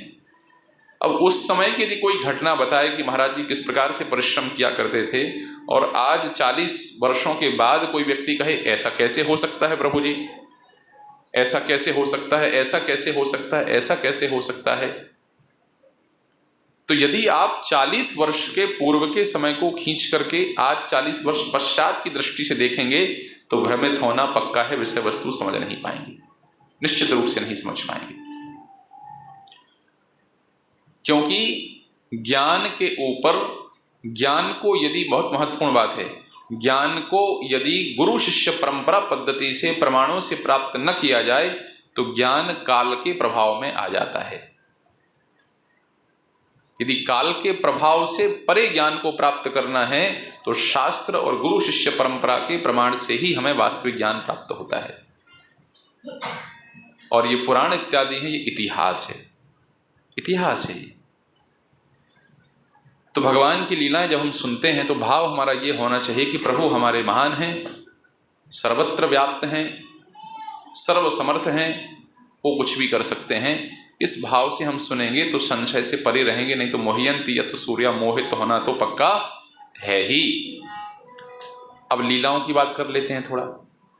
कृष्ण लीला, राम लीला, चैतन्य लीला इत्यादि इत्यादि जो लीलाएं हैं, तो जब भी कोई लीला श्रवण करें, जब भी कोई लीला पढ़ें या लीला देखें, अब देखने की बात आती है तो पहली चीज़ है कि जो टीवी में सीरियल आते हैं उनको देख करके भगवान की लीला नहीं समझनी है। मनोरंजन के तौर पर कोई देखता है तो बात अलग है, लेकिन उसको देख करके सिद्धांत विभ्रम होने वाला ही है। सिद्धांत की स्पष्टता नहीं होगी, उसको देख करके नहीं होगी। आप अभी थोड़ी देर पहले ड्रामा चल रहा था ना यहाँ पर, और ड्रामा करना तो मिर्च मसाला डालना पड़ता है, नहीं तो मज़ा नहीं आएगा, 2-4 चुटकुले फुटकुले डालने पड़ते हैं। तो ऐसे ही ड्रामा जो बनाने वाला है वो प्रयास करता है कि सबसे अधिक प्रामाणिक तौर से प्रस्तुत किया जाए। उसके पश्चात भी संभावना पूरी ऐसी बनी रहती है कि कुछ ना कुछ तो मिर्च मसाला उसमें डालना ही पड़ेगा। इसलिए मूवीज़ देख करके, अभी आई थी ना, कल की आई थी ना, भक्त लोग, आप सब भक्त लोग हैं, जाते नहीं देखने, हम भी नहीं जाते, लेकिन पोस्टर तो देख ही लेते हैं। मूवी को देख करके शास्त्रों का ज्ञान नहीं समझना, मूवी से शास्त्रों का ज्ञान प्राप्त नहीं होता है। तो जब भगवान की लीलाएं सुनेंगे, भगवान की लीलाएं पढ़ेंगे तो भ्रमित होना पक्का है। इसके बीच में क्या करना चाहिए? पहली शिक्षा, पहला सिद्धांत अपनाना चाहिए। क्या है पहला सिद्धांत? बोले पहला सिद्धांत ये है कि Krishna is the perfect actor. यदि उस समय ये नेशनल अवार्ड चलता होता, अब तमाम सारे जो अवार्ड चलते हैं, जो एक्टर्स वगैरह को मिलते हैं, वो समय चलते होंगे तो हर साल का बेस्ट एक्टर का अवार्ड कृष्ण को ही मिलता। उनकी एक्टिंग ही ऐसी है। हम लोग क्या समझते हैं? हम लोग समझते हैं कि भगवान के शरीर और भगवान के आत्मा में कोई अंतर नहीं है। कौन कौन इस बात को स्वीकार करते हैं कि भगवान के शरीर और भगवान की आत्मा में अंतर नहीं है? मानते हैं सभी लोग। भीष्म पितामह बाण चला रहे हैं, अर्जुन का रथ छत विछत हो गया है और भगवान के ऊपर भीष्म पितामह बाण चला रहे हैं और भगवान का उत्तरी जो है वो नीचे गिर गई है, भगवान के मुखमंडल के ऊपर पसीने की बूंदें हैं। भगवान रथ का पहिया लेके भीष्म पितामह की ओर आगे बढ़ रहे हैं और भीष्म पितामह देखते हैं तो लगता है, ऐसा लग रहा है जैसे कोई व्याघ्र किसी गज का शिकार करने के लिए चला आ रहा है। और यही ध्वनि, यही छवि प्रभु हमारे मन में बनी रहे, ऐसी भीष्म पितामह प्रार्थना करते हैं। सूत गोस्वामी जी कहते हैं कि भगवान के शरीर के ऊपर कवच जो है आधा टूटा हुआ है और भगवान के शरीर के ऊपर खून निकल रहा है। अब प्रश्न ये उठता है, जब आत्मा और शरीर एक ही है, क्या आत्मा में खून निकल सकता है? अभी आप लोग गीता के श्लोक पाठ कर रहे थे, नैनम छिंदंती शस्त्राणि नैनम दहति पावकः न चैनम क्लेदयन्ता पुनः शोष्यति मारुतः। जब शस्त्र छेद नहीं चलता, वायु सुखा नहीं सकती, जल भिगो नहीं सकता, तो भगवान के शरीर में खून निकला तो कैसे निकला, ये बताओ आप। तो सही प्रश्न है कि गलत प्रश्न है? सही प्रश्न है ना। जब शस्त्र आत्मा को छेद नहीं सकता और भगवान के आत्मा शरीर एक ही है, तो भगवान के शरीर में खून निकला तो कैसे निकला? या तो शास्त्र गलत कह रहे हैं या आप लोग हवाबाजी कर रहे हो, गप्पा मार रहे हो। अरे आत्मा शरीर समान है प्रभु का सब, कौन गलत कौन सही? सिद्धांत number 1, Krishna is the perfect actor. भगवान एकदम पक्के एक्टर हैं, ऐसी एक्टिंग करते हैं कि सब खलास, कोई टिकता नहीं उनके सामने, ऐसी एक्टिंग प्रभु करते हैं। अब उसके पीछे हमें सिद्धांत जानना होगा कि भगवान भीष्म पितामह भगवान के साथ वीर रस का आस्वादन कर रहे हैं। अब वीर रस का आस्वादन यदि करना है, मान लो हमारी और प्रभु जी की झगड़ा हो रहा है, आप लोग यहाँ देखने के लिए बैठे हैं, अब प्रभु जी मुक्कों से हमारे ऊपर वार कर रहे हैं, हम हा हा हा हा हा हा हंसते ही जा रहे हैं, तो आप लोग को मजा आएगा क्या? नहीं आएगा। मजा कब आएगा? एक मुक्का इनने मारा तो हम वहाँ जा करके गिरे, हमने एक मुक्का मारा तो ये जा करके गिरे, तब आपको आनंद आएगा, तब आपको आस्वादन होगा। भगवान वीर रस का आस्वादन करने के लिए भीष्म पितामह के साथ युद्ध कर रहे हैं और आस्वादन तभी होगा जब तीर लगे और सामने वाला वीर गिर जाए। यदि तीर से वीर का कुछ हो नहीं रहा है तो लड़ने वाले को मजा आएगा ही नहीं, वीर रस का आस्वादन होगा ही नहीं। तो भगवान एक्टिंग कर रहे हैं, कौन सी रस में? वीर रस में। आप सब ने कृष्णा बुक पढ़ी है, जब जामवती से विवाह करने के लिए भगवान जाते हैं और जामवान से युद्ध होता है, कई महीने युद्ध चलता है, कई महीने युद्ध चलता है। क्यों चल रहा है भैया युद्ध? क्योंकि भगवान को वीर रस का आस्वादन करना है। तो सिद्धांत पहला यही कहता है कि Krishna is the perfect actor. जिस दिन भागवत में, रामायण में कहीं भी कोई लीला पढ़ने में संशय हो जाए, ये थंब रूल लगा देना कि Krishna is the perfect actor. दूसरा, जब भगवान की लीला समझ में ना आए तो दूसरा सिद्धांत लगाइए। दूसरा सिद्धांत ये है कि भगवान लीलाएं संपन्न करते हैं भक्तों की इच्छाओं को पूर्ण करने के लिए। ये दूसरा सिद्धांत याद रखिए, भगवान लीलाएं संपन्न करते हैं ताकि भक्तों की इच्छाएं पूर्ण हो सकें। प्रथम दृष्टांत देखते हैं, यज्ञ चल रहा था, कृष्ण पहुंचे, बाबा बाबा क्या चल रहा है? तो कुछ ग्वाले बोले चलो जाओ यहाँ से। हमारे बच्चे बोलते हैं ना, बच्चे क्या बोलते हैं, मम्मी मम्मी ये तारे कहाँ से आ रहे हैं, मम्मी मम्मी ये चंद्रमा कहाँ से आ रहा है, मम्मी की जान खा लेते हैं। अब उसको क्या बताएं कहाँ से तारे कहाँ से चंदा। तो ऐसे जाकर के कृष्ण बोले बाबा ये यज्ञ क्यों चल रहा है? तो और ग्वाला वालों ने तो बोला भाग जाओ यहाँ से, लेकिन भगवान ने ऐसी भाषा में बोला, भगवान ने कहा बाबा देखो आप हमें बताएंगे नहीं तो फिर आगे हम लोगों को भी तो ये काम करना है, हम लोग आगे कैसे काम करेंगे।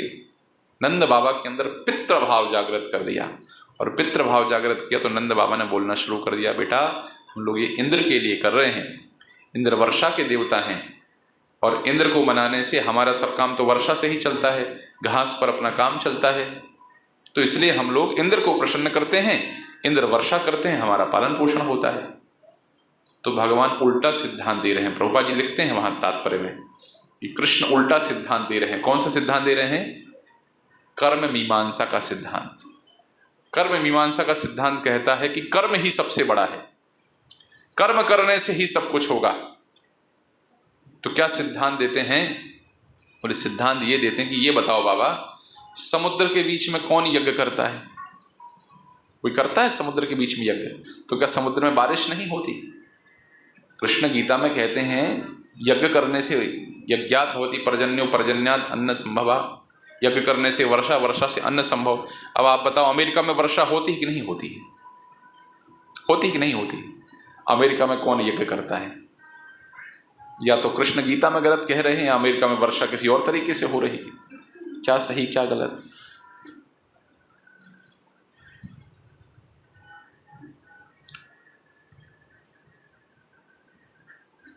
भगवान उस प्रश्न का उत्तर देते हैं और अंततः उनको मना लेते हैं कि इंद्र की उपासना नहीं करनी है। इंद्र क्रोधित हो जाते हैं और जाकर के, आप सबको पता है, संवर्तक मेघों से वर्षा करते हैं। सबसे बड़ा संशय देखिए, हम लोग जो चर्चा कहा गया कृष्ण लीला के ऊपर करने के लिए, मैंने कहा आपको सिद्धांत की चर्चा करते हैं। सबसे बड़ा प्रश्न, मान लो माता जी ने आकर के कहा प्रभु जी हमारे घर पर भोजन लेने के लिए आएंगे।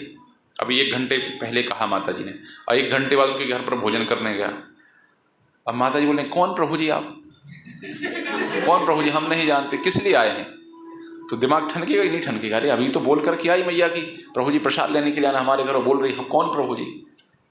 सबसे बड़े आश्चर्य की बात है, जय जय सुरनायक जन सुखदायक प्रणतपाल भगवंता, यही हाथ जोड़ कर गए थे प्रभु बड़े संकट में हैं, बड़े कष्ट हैं, इस कंस ने परेशान करके रखा है।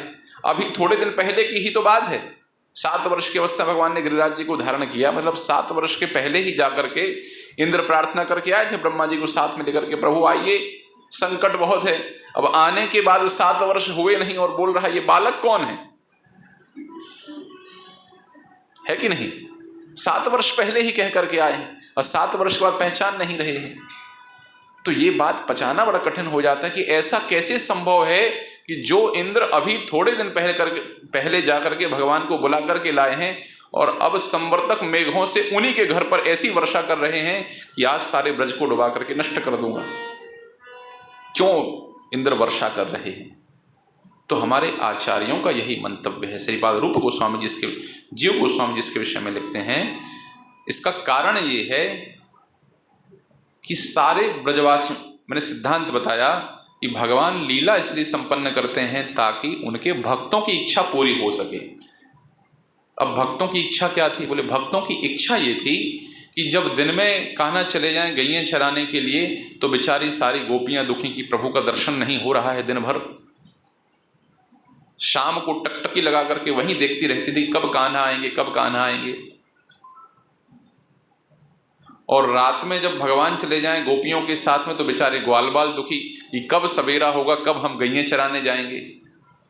तो ये ग्वाल बालों के मन में और गोपियों के मन में जो अभिलाषा थी कि हम चाहते हैं कि क्या कुछ ऐसी व्यवस्था हो जाए कि हम भगवान के साथ नित्य रह जाएं। जैसे कभी कभी भक्तों के मन में इच्छा होती है, गुरु जी आते हैं साल में 2-3 दिन के लिए आते हैं, कुछ ऐसी व्यवस्था हो सकती है कि गुरु जी के साथ हमेशा रहने मिल जाए। तो गुरु जी व्यवस्था करते हैं रिट्रीट, ऐसे उत्सव, श्रवण उत्सव या कोई ऐसा उत्सव रखते हैं जहाँ कहते हैं सब शिष्यों को बुलाते हैं, सब लोग आ जाओ, वहीं रहेंगे 3-4 दिन, वहीं श्रवण मिलन जुलन सब वहीं पर होगा।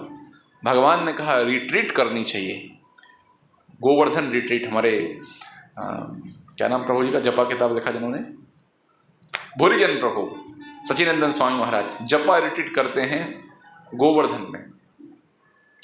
राम भगवान ने विचार किया रिट्रीट करनी चाहिए, कहाँ करेंगे? बोले गोवर्धन में करेंगे। भगवान की रिट्रीट भी विशेष है। हम लोग जाते हैं, हॉल बुक करते हैं, ऑडिटोरियम बुक करते हैं, भगवान ने पहाड़ ही बुक कर डाला।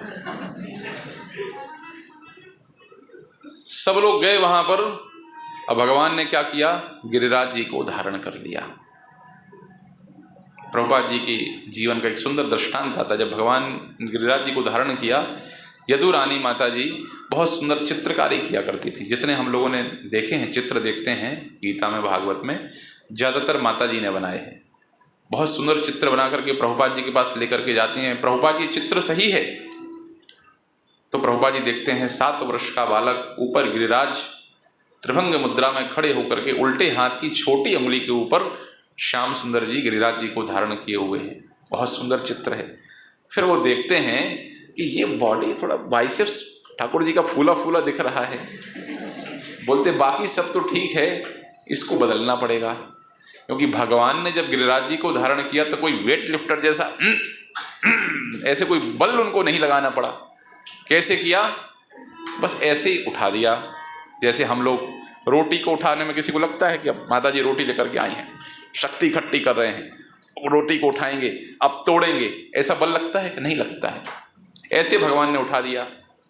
उठा करके सबका प्रवेश हो गया।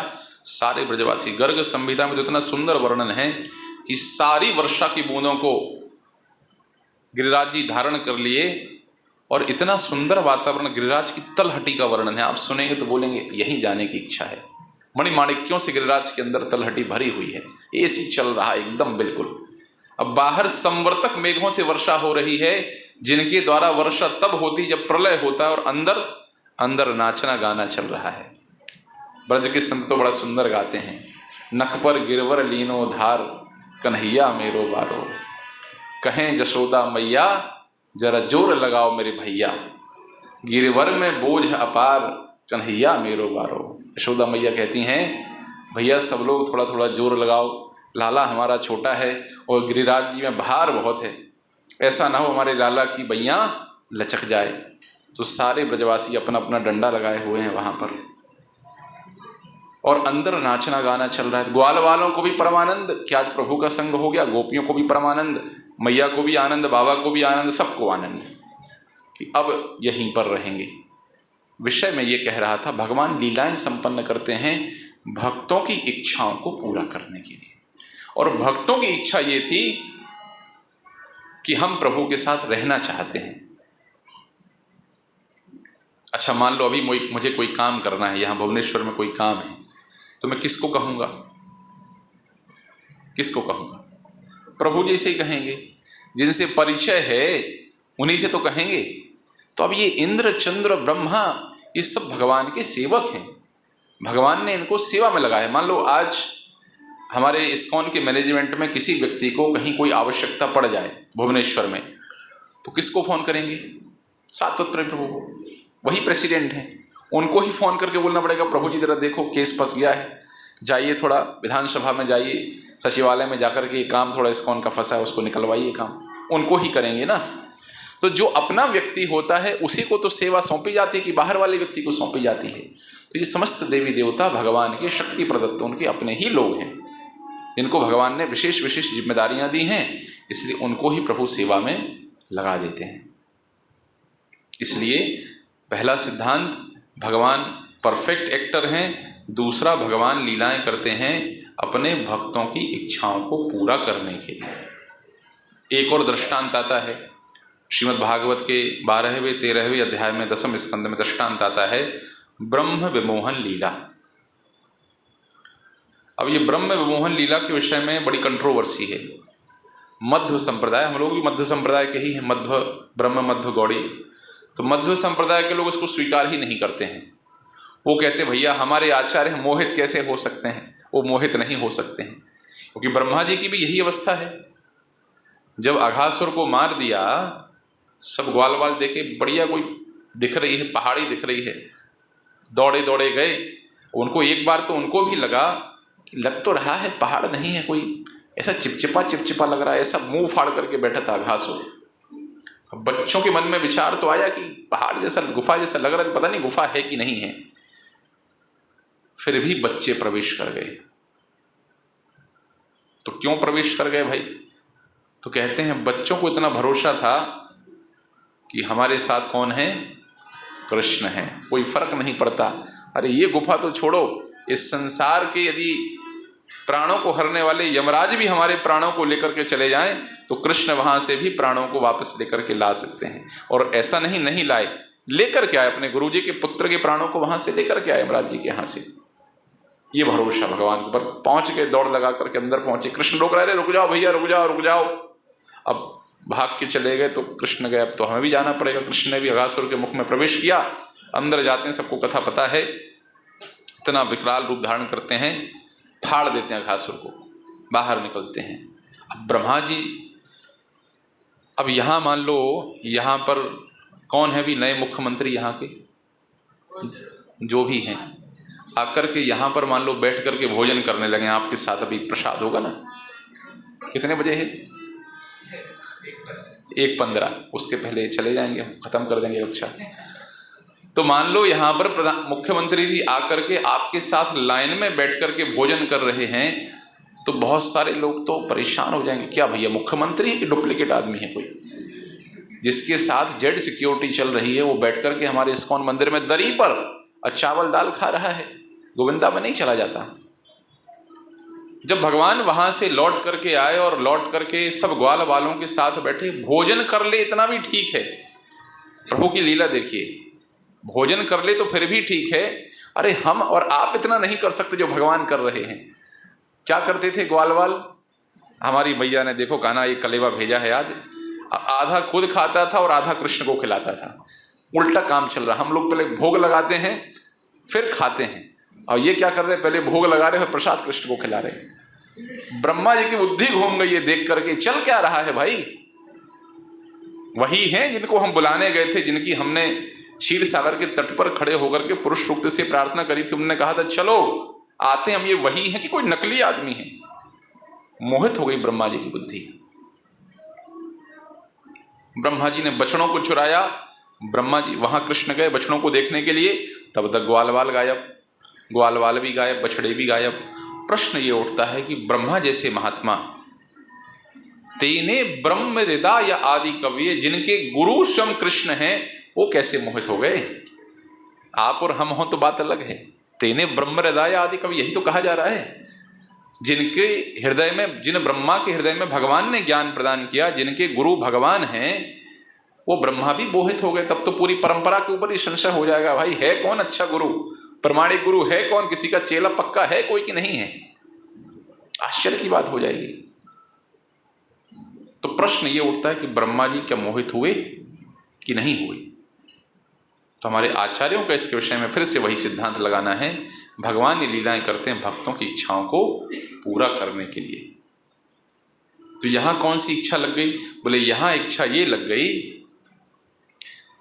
जब कृष्ण को देखती थी गोपिकाएं, अब गोपियां अलग अलग हैं, बहुत गोपियां हैं, कुछ युवा गोपियां हैं और कुछ वात्सल्य भाव की गोपियां हैं। गोपी अर्थात गोप की पत्नी गोपी या गोप की पुत्री भी गोपी है। कुछ वात्सल्य रस की हैं, कुछ माधुर्य रस की हैं, कुछ साख्य रस में भी थोड़ी बहुत हैं। तो ऐसी गोपियां जो वात्सल्य रस में थीं, उनको ऐसा लगता था यशोदा का लाला, यशोदा का लाला क्यों है, हमारा लाला बन जाए, उनको ज़्यादा अच्छा लगता था। अब बड़ी इच्छा ऐसी होती थी कि कृष्ण हमारे साथ ही रहे आए, और गौओं को ऐसा लगता था कि कृष्ण हमारा बछड़ा बन जाए। इतना स्नेह आता था कृष्ण को देख करके। तो वहां पर जब पहुंचे तो भगवान ने अपना, प्रभुपाद जी तात्पर्य में लिखते हैं स्वमूर्ति, ये अंतिम तात्पर्य है प्रभुपाद जी का, 13वें अध्याय तक तात्पर्य लिखा है, उसके पश्चात उनके शिष्यों ने तात्पर्य लिखा है। स्वमूर्ति, विष्णु मूर्ति, कुछ ग्वालवाल बन गए और कुछ बछड़े बन गए। और सुखदेव गोस्वामी लिखते हैं उस दिन जब ये बछड़े और उस दिन जब ये ग्वालवाल वापस पहुंचते हैं गोकुल में, तो अद्भुत नजारा था। गौओं के स्तनों से स्वतः ही दूध की धारा बह रही थी। माताओं के हृदय में विशेष उल्लास था, पता नहीं आज नया क्या हो गया है, आज कुछ विशिष्ट हो गया, कुछ विशेष हो गया है, ऐसा लग रहा था। तो गौओं की इच्छा को पूरा करने के लिए और ऐसी गोपियां जो वात्सल्य भाव में हैं, उन दोनों की इच्छाओं को पूरा करने के लिए भगवान ने ये लीला रचाई। इसमें ब्रह्मा जी के मोहित होने का कोई प्रश्न है नहीं। तो ऐसे भागवत में अनेक अनेक दृष्टांत हैं जहाँ पर भगवान की लीलाओं को देख करके हम मोहित हो जाते हैं, लेकिन मोहित नहीं होना है। इन दो सिद्धांतों को लगाना है कि भगवान परफेक्ट एक्टर हैं, पूर्ण सबसे अच्छे एक्टर हैं, नायक हैं, और वो लीलाएं संपन्न करते हैं भक्तों की इच्छाओं को पूरा करने के लिए। ये दो सिद्धांत लगाएंगे। और तीसरा बताया था मैंने, ज्ञान में स्थित होकर के और अपनी स्वरूप स्थिति में, अज्ञान में स्थित होकर के और स्वरूप स्थिति में स्थित होकर के कार्य करते हैं। तो ज्ञान में स्थित और स्वरूप स्थिति में स्थित वो सिद्धांत एक बताया था। और आधुनिक शिक्षण पद्धति के विषय मैंने बताया कि आधुनिक शिक्षण पद्धति हमें इस बात के लिए प्रेरित करती है कि हम खोजबीन करें, लेकिन वैदिक शिक्षण पद्धति प्रेरित करती है कि हम ब्रह्मता को स्वीकार करें। 4 विषय हम लोगों ने देख लिए। तस्मात् गुरुं प्रपद्येत जिज्ञासु श्रेयः उत्तमः। तो अलग अलग उदाहरणों के माध्यम से, अलग अलग घटनाओं के माध्यम से श्रद्धा की परिभाषा क्या है इत्यादि के माध्यम से हम लोगों ने समझने का प्रयास किया कि कैसे इन शास्त्रों की शिक्षाओं को हमें जीवन में ग्रहण करना है, कैसे इन शास्त्रों की शिक्षाओं को हम जीवन में अपना सकते हैं। तो संशय कोई रखना नहीं है, क्योंकि संशयात्मा विनश्यति। इसलिए इतनी दृढ़ श्रद्धा रखें कि चाहे कुछ भी हो जाए, फिर भी शास्त्र में जो लिखा हुआ है वही पत्थर की लकीर है, वही पत्थर की लकीर है। अब कुछ लोग कहते हैं, आप में से तो पता नहीं कोई कहता है कि नहीं कहता है, लेकिन आप लोग का पाला ऐसे लोगों से पड़ता होगा जो ये कहते हैं कि काल क्रम में शास्त्र परिवर्तित कर दिए गए। आप लोग का पाला पड़ा ऐसे लोगों से? प्रचार करेंगे तो मिलेंगे आपको कुछ ऐसे लोग बोलते हैं ये तो परिवर्तित कर दिए गए, इसमें कुछ जोड़ दिया गया है, कुछ घटा दिया गया है। विशेष रूप से पुराणों के संबंध में ऐसी व्याख्या करते हैं कि इसमें जोड़ना घटाना हो गया है। इसको कहते हैं जोड़ना घटाना संभव है नहीं। क्यों नहीं है? सुनिए ध्यान से। शास्त्रों की रचना वेद व्यास जी ने की, हर परंपरा के लिए आचार्य नियुक्त किए, हर परंपरा के लिए आचार्य नियुक्त किए हैं। अब वहां पर कुछ यदि जोड़ना घटाना है तो देखिए 2 तरीके से परंपरा चल रही है।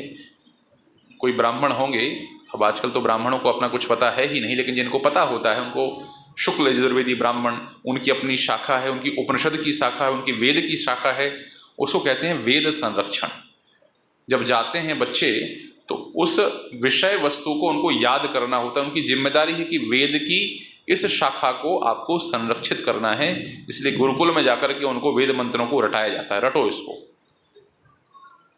रटिए इसको। तो एक तो उनकी परंपरा चली आ रही है। तो मान लो हमारा घर है और हमारे घर में आकर कोई कब्जा करेगा तो हम क्या करेंगे?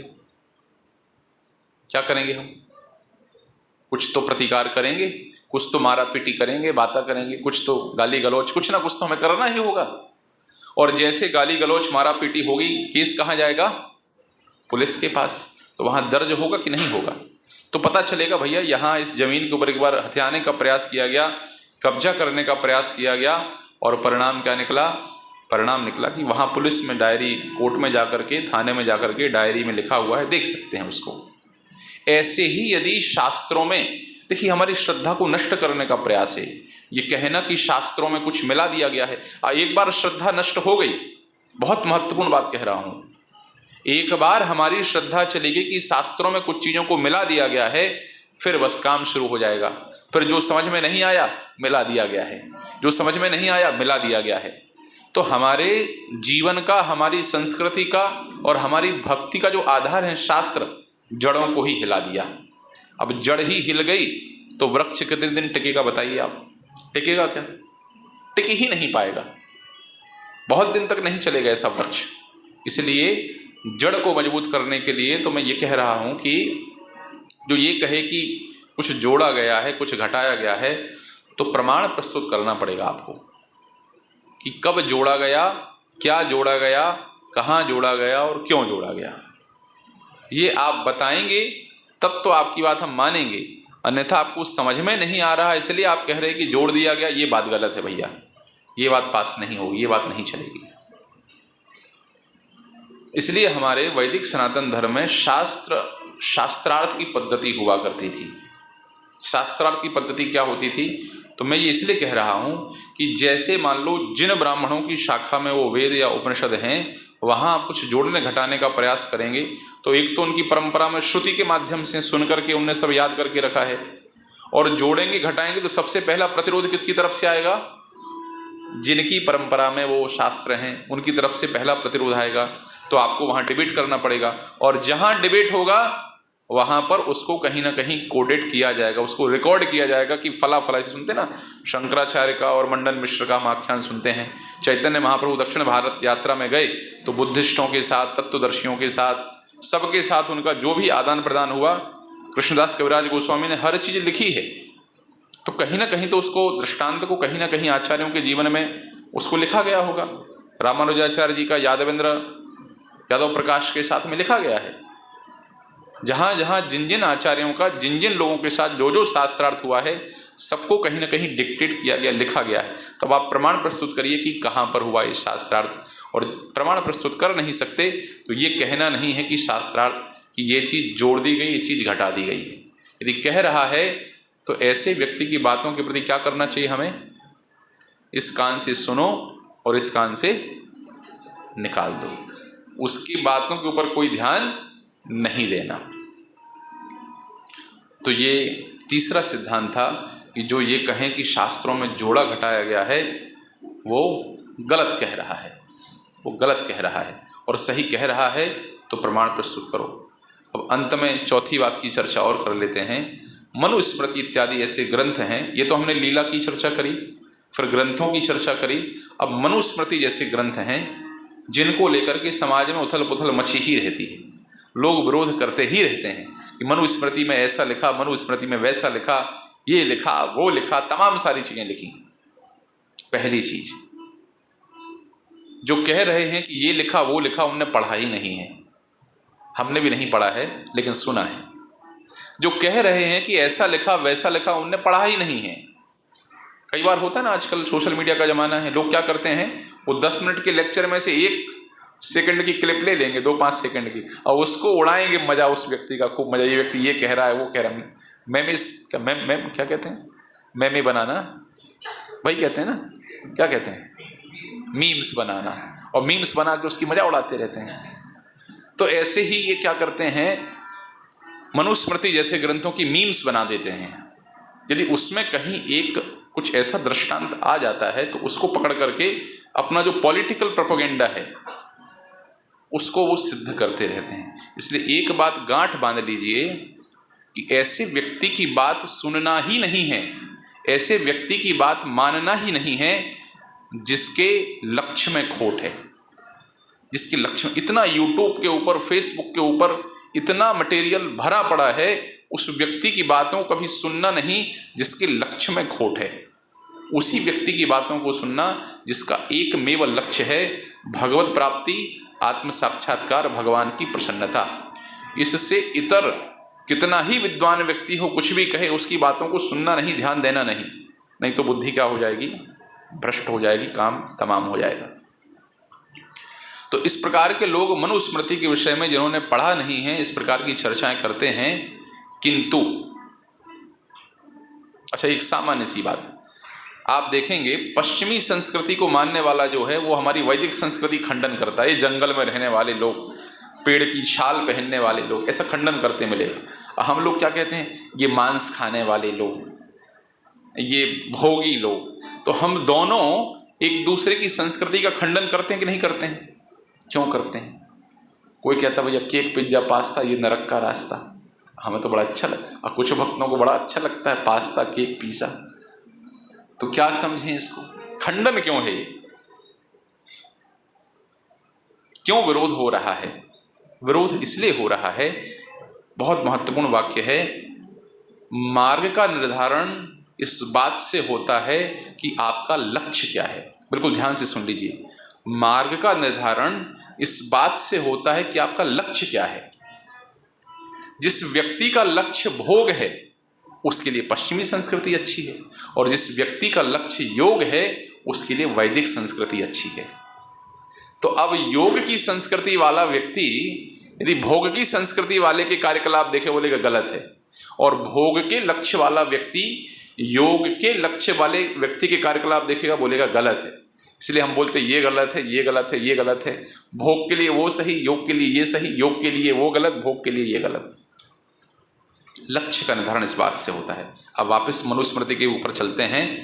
मनुस्मृति क्यों लिखी गई बताइए, या हमारे शास्त्र क्यों लिखे गए? लक्ष्य के ऊपर विचार करिए जरा, क्यों लिखे गए? धर्म, अर्थ, काम, मोक्ष। भागवत पंचम पुरुषार्थ भक्ति की चर्चा करती है, लेकिन इत्यादि इत्यादि जो स्मृति ग्रंथ हैं वो धर्म, अर्थ, काम, मोक्ष की चर्चा करते हैं। तो धीरे धीरे व्यक्ति कैसे धर्म से, अर्थ से, काम से मोक्ष की दिशा में बढ़े, इस उद्देश्य के हेतु ही मनुस्मृति इत्यादि ग्रंथ लिखे गए हैं। अब इस लक्ष्य से अलग यदि कोई व्यक्ति मनुस्मृति पढ़े, जिस व्यक्ति के मन में भोग भावना भरी हुई है, कैसे भोगा जाए कैसे भोगा जाए, इस भावना के साथ यदि कोई व्यक्ति पढ़े मनुस्मृति तो क्या बोलेगा? गलत लिखी है पूरी, जला दो इसको, जमीन में गाड़ दो इसको, इसकी कोई उपयोगिता नहीं है, इसके माध्यम से जातिवाद फैलाया जा रहा है, इसके माध्यम से शोषण किया जा रहा है, स्त्रियों के ऊपर अत्याचार किया जा रहा है इसके माध्यम से। क्यों? क्योंकि मूल में भोग बिठा करके उसको पढ़ने का प्रयास कर रहे हैं। जिस उद्देश्य से उसको लिखा गया है, जिस उद्देश्य से उसका प्रस्तुतिकरण है, उसके अनुसार समझेंगे तब समझ में आएगी, अन्यथा समझ में आने वाली नहीं है। अब महाभारत से आपको थोड़ा बता देता हूँ। महाभारत में स्पष्ट रूप से लिखा है यदि ब्राह्मण से कोई गलती हो गई तो 4 गुना दंड ब्राह्मण के लिए लिखा गया। 4 गुना। यदि मान लो शूद्र को 1 कोढ़ा पड़ेगा उस समय के अनुसार, तो ब्राह्मण को कितने पड़ेंगे? 4 कोढ़े। और क्षत्रिय को 3, और वैश्य को और शूद्र को। अब बताइए कहाँ जाति का शोषण है कहीं शोषण? प्रभुपाद जी लिखते हैं इसके विषय में कि मनुस्मृति में, अच्छा अंत में मनु महाराज ने उसी मनुस्मृति में ये भी लिखा है कि देश काल समय के अनुसार जो पात्र लोग हैं, पात्र मतलब जो योग्य लोग हैं, वो इस स्मृति में, इस संहिता में बदलाव कर सकते हैं। इसमें बदलाव संभव है, लेकिन बदलाव कौन करेगा? जो पात्र लोग हैं वही बदलाव कर सकते हैं। उसका दृष्टांत मैं नहीं दूंगा तो हमारी कक्षा का आकार बहुत बढ़ जाएगा, तो यहीं तक रखते हैं। तो आज हम लोगों ने मुख्य रूप से जो चर्चा का विषय था वो विषय ये था कि इस आध्यात्मिक ग्रंथों को किस भाव से समझें, भगवान की लीलाओं को समझने के पीछे सिद्धांत क्या है, श्रद्धा क्या है, शास्त्रों को किस प्रकार से हमें जीवन में स्वीकार करना है, कैसे जो फॉल्स प्रोपोगेंडा है उससे हमें अपने आप को बचा करके रखना है। तो ये सब आज की चर्चा का विषय था। तो आशा करते हैं कि जो भगवान ने बुलवाया है, जो कहा है, इससे आप सब लोगों को लाभ होगा। तो जो अच्छा लगे वो ग्रहण कर लीजिए, हंस बन करके जो अच्छा लगे उसको ग्रहण कर लीजिए, बाकी जो आपको लगे काम का नहीं है उसको छोड़ दीजिए। हरे कृष्णा कृष्ण कृष्ण हरे हरे, हरे राम राम राम हरे हरे। श्रील प्रभुपाद की बहुत बहुत धन्यवाद। हरे कृष्णा। प्रभु जी, इतना सुंदर से आपने ग्रंथों के बारे में हमारे इन लीलाओं इसको आपने समझाया। तो किसी लिए कोई सवाल है तो आप पूछ सकते हैं। मेरा पहला सवाल है, थोड़ा सा मुझे ये समझ में नहीं आया कि जैसे भगवान तो भक्तों की इच्छा की पूर्ति के लिए कार्य करते हैं, तो अभी हम लोग पर बोलते हैं कि अभी हम कृष्ण की इच्छा पूर्ति के लिए कार्य करेंगे। तो अगर हम उल्टा सोचें कि भगवान तो भक्त की इच्छा पूर्ण करने के लिए कार्य करेंगे, हम अपनी इच्छा रखेंगे, भगवान उसको पूर्ण करेंगे, तो कैसी सोच हम बनाएं? रोजी का प्रश्न है कि हमने तो ऐसे सुना है आज तक कि हमें भगवान की प्रसन्नता के लिए कार्य, समसिद्धि हरितोषणम। तो गोस्वामी कहते हैं सबसे श्रेष्ठ कर्तव्य यही है, भगवान की प्रसन्नता के लिए कार्य करना। अब आप यहाँ उल्टी झक्की चला रहे हैं कि भगवान भक्तों की प्रसन्नता के लिए कार्य कर रहे हैं। तो श्रील प्रभुपाद इसके विषय में लिखते हैं कि भक्तों के बीच में, भक्तों और भगवान के बीच में कंपटीशन होता है। क्या कंपटीशन है? भक्तों का काम, मनोभाव ये है कि भगवान को संतुष्ट करना। देखिए ये समस्त लीलाओं में गोपियों का और ग्वाल वालों का भाव यही है, भगवान को संतुष्ट करना। तो वो भगवान को संतुष्ट करना चाहते हैं। भगवान का भाव क्या है? भक्तों को संतुष्ट करना। और सबसे बड़े उदाहरण हमारे श्रील प्रभुपाद जी हैं। प्रभुपाद जी की इतने महान महान लोग हुए हैं, सबने, ज्यादातर लोगों ने संस्थाओं का नाम अपने ऊपर, चिन्मय मिशन, ये मिशन, वो मिशन। श्रील प्रभुपाद जी एकमात्र ऐसे व्यक्तित्व हैं जिन्होंने अपने ऊपर नाम नहीं रखा। नाम किसके ऊपर रखा? कृष्ण के ऊपर। अंतरराष्ट्रीय कृष्ण भावना प्रसन्न, कृष्ण के ऊपर। ऐसे अनेक स्थान हैं जहाँ पर लोग इस्कॉन को जानते हैं, प्रभुपाद जी को नहीं जानते। लेकिन भगवान ने क्या किया? भगवान ने प्रभुपाद जी का ऐसा गुणगान किया कि आज दिन के 24 घंटे कहीं न कहीं गुरु पूजा होती ही रहती है। तो प्रभुपाद जी ने भगवान को संतुष्ट करने का प्रयास किया और भगवान ने प्रभुपाद जी की डोरीज को पूरे विश्व में फैला दिया। तो जो आपका प्रश्न है, भक्तों का भाव यही है, भगवान को संतुष्ट करें। हम ऐसा नहीं करते कि भगवान हमें संतुष्ट करें, हमारा भाव ऐसा नहीं, तो भगवान का भाव है कि भक्तों की इच्छा को पूरा करना। तो एक प्रतिस्पर्धा है, कॉम्पिटिशन है, भगवान भक्तों की इच्छा पूरी करने का प्रयास करते हैं और भक्त भगवान को संतुष्ट करते हैं। और एक प्रश्न है कि जैसे हम लीला के बारे में बोलते हैं, ये जो भगवान की लीलाएं हैं ना,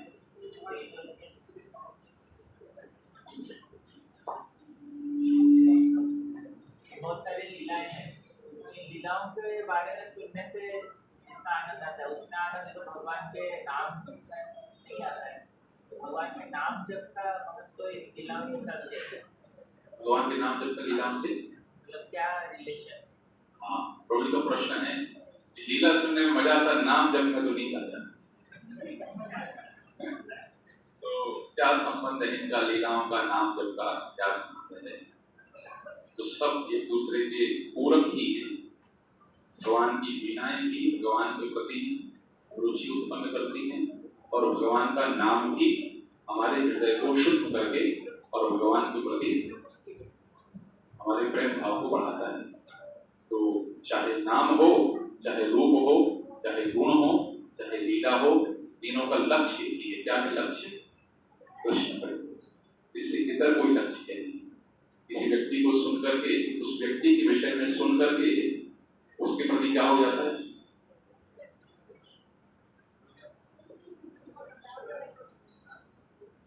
माइक भी कह रहा है कि क्लास बंद कर दो।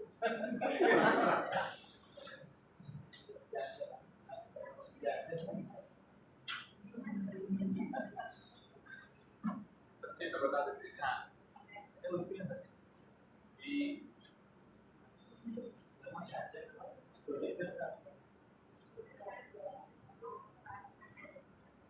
सब नाम रूप लीला सबका लक्ष्य एक ही है और वो लक्ष्य भगवान के प्रति प्रेम है। तो चारों में कोई ऐसा नहीं कि इसका अलग लक्ष्य, इसका अलग लक्ष्य, इसका अलग लक्ष्य, सब एक दूसरे के पूरक। नाम जब से हृदय शुद्ध होता है और ऐसे शुद्ध हृदय से भगवान का चिंतन आसान होता है। और भगवान की लीला श्रवण से क्या होता है? भगवान के ऐसे शुद्ध हृदय से जब भगवान की लीला को श्रवण करते हैं तो भगवान के प्रति आकर्षण और अधिक बढ़ जाता है। अब आप बोलेंगे प्रमाण प्रस्तुत कीजिए। इसका सीधा साधा प्रमाण है भगवान की प्रथम पटरानी माता रुक्मणी। माता रुक्मणी फेसबुक के ऊपर चैटिंग कर रही है। उसी दिन उनको कृष्ण का प्रोफाइल दिख गया, उन्होंने फ्रेंड रिक्वेस्ट दी। भगवान कृष्ण ने फ्रेंड रिक्वेस्ट को एक्सेप्ट कर लिया और चैटिंग शुरू हो गई फेसबुक पर। और उन्होंने कहा भैया हमारी शादी शिशुपाल से हो रही, आप आइए हमको लेकर के जाइए। और कृष्ण आकर उनको ले गए। ऐसा हुआ क्या? क्या माता रुक्मणी की शादी फेसबुक की चैटिंग से हुई? कैसे हुई? ईश्वर की गोद में बैठती थी माता जी। ईश्वर को पिताजी, ईश्वर जी बड़े धर्मात्मा थे, इसलिए वहां पर हरे कृष्ण। तो भीष्मक जी की सभा में नारद जी जैसे अनेक संतों का आगमन होता था और आकर के ये कृष्ण की लीला सुनाते थे। प्रकट हुए तो ये हुआ, छोटे से थे तो सत्तासुर को लात मार करके मार दिया, अब मामा के भेजे हुए सारे खिलौनों को तोड़ दिया, पूतना का दूध पी करके मार दिया। ऐसे सारी लीलाएं सुनाया करते थे। और सुन सुन करके इतनी आसक्ति हो गई माता रुक्मणी की, लीला की चर्चा आपने की ना, इतनी आसक्ति हो गई, बोले शादी करूंगी तो कृष्ण से तो कुमारी मर जाऊंगी। भगवान तो है ही भक्त वत्सल। जैसे पत्र मिला, आप लोग द्वारिका गए? द्वारिका कौन कौन गए? द्वारिका में जाते हैं, माता रुक्मणी का मंदिर वहां पर है। वो कहते हैं कि ये सृष्टि का प्रथम प्रेम पत्र है जो माता रुक्मणी ने कृष्ण के लिए लिखा। और भगवान भी जल्दी से बैठ करके अपने अश्व के ऊपर उनको लेने के लिए पहुंच गए। नाम जप से हृदय का शुद्धिकरण, भगवान के प्रति प्रेम, लीला श्रवण से भगवान के प्रति आकर्षण, भगवान का प्रेम। तो लक्ष्य चारों का एक ही है, लेकिन एक दूसरे के पूरक।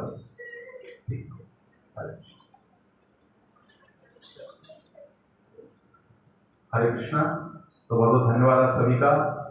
आप सबने शांति से सुना, 1 घंटा से ऊपर हो गया, 1.25 घंटा। हरे कृष्णा। और हमारे भुवनेश्वर मंदिर का बहुत बहुत धन्यवाद, ये सेवा का हमें अवसर प्रदान किया। आप सब लोगों का स्वागत है। मैं बड़ोदरा में रहता हूँ और बड़ोदरा द्वारका के रास्ते में ही है। तो आप सब लोग आइए और जगन्नाथपुरी धाम प्रभु इस किनारे में बैठे हैं समुद्र के, उस किनारे में द्वारकाधीश बैठे हैं। तो आप सब आइए, आप सबका स्वागत है। Hare Krishna. Thank you very much.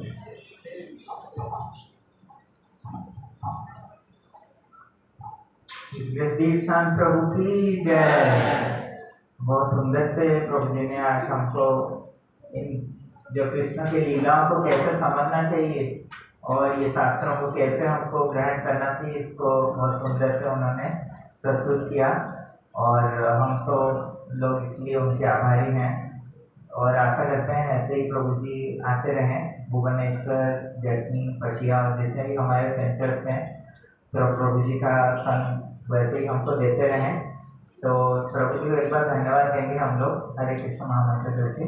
Hare Krishna Krishna Krishna Krishna Hare Hare, Hare Ram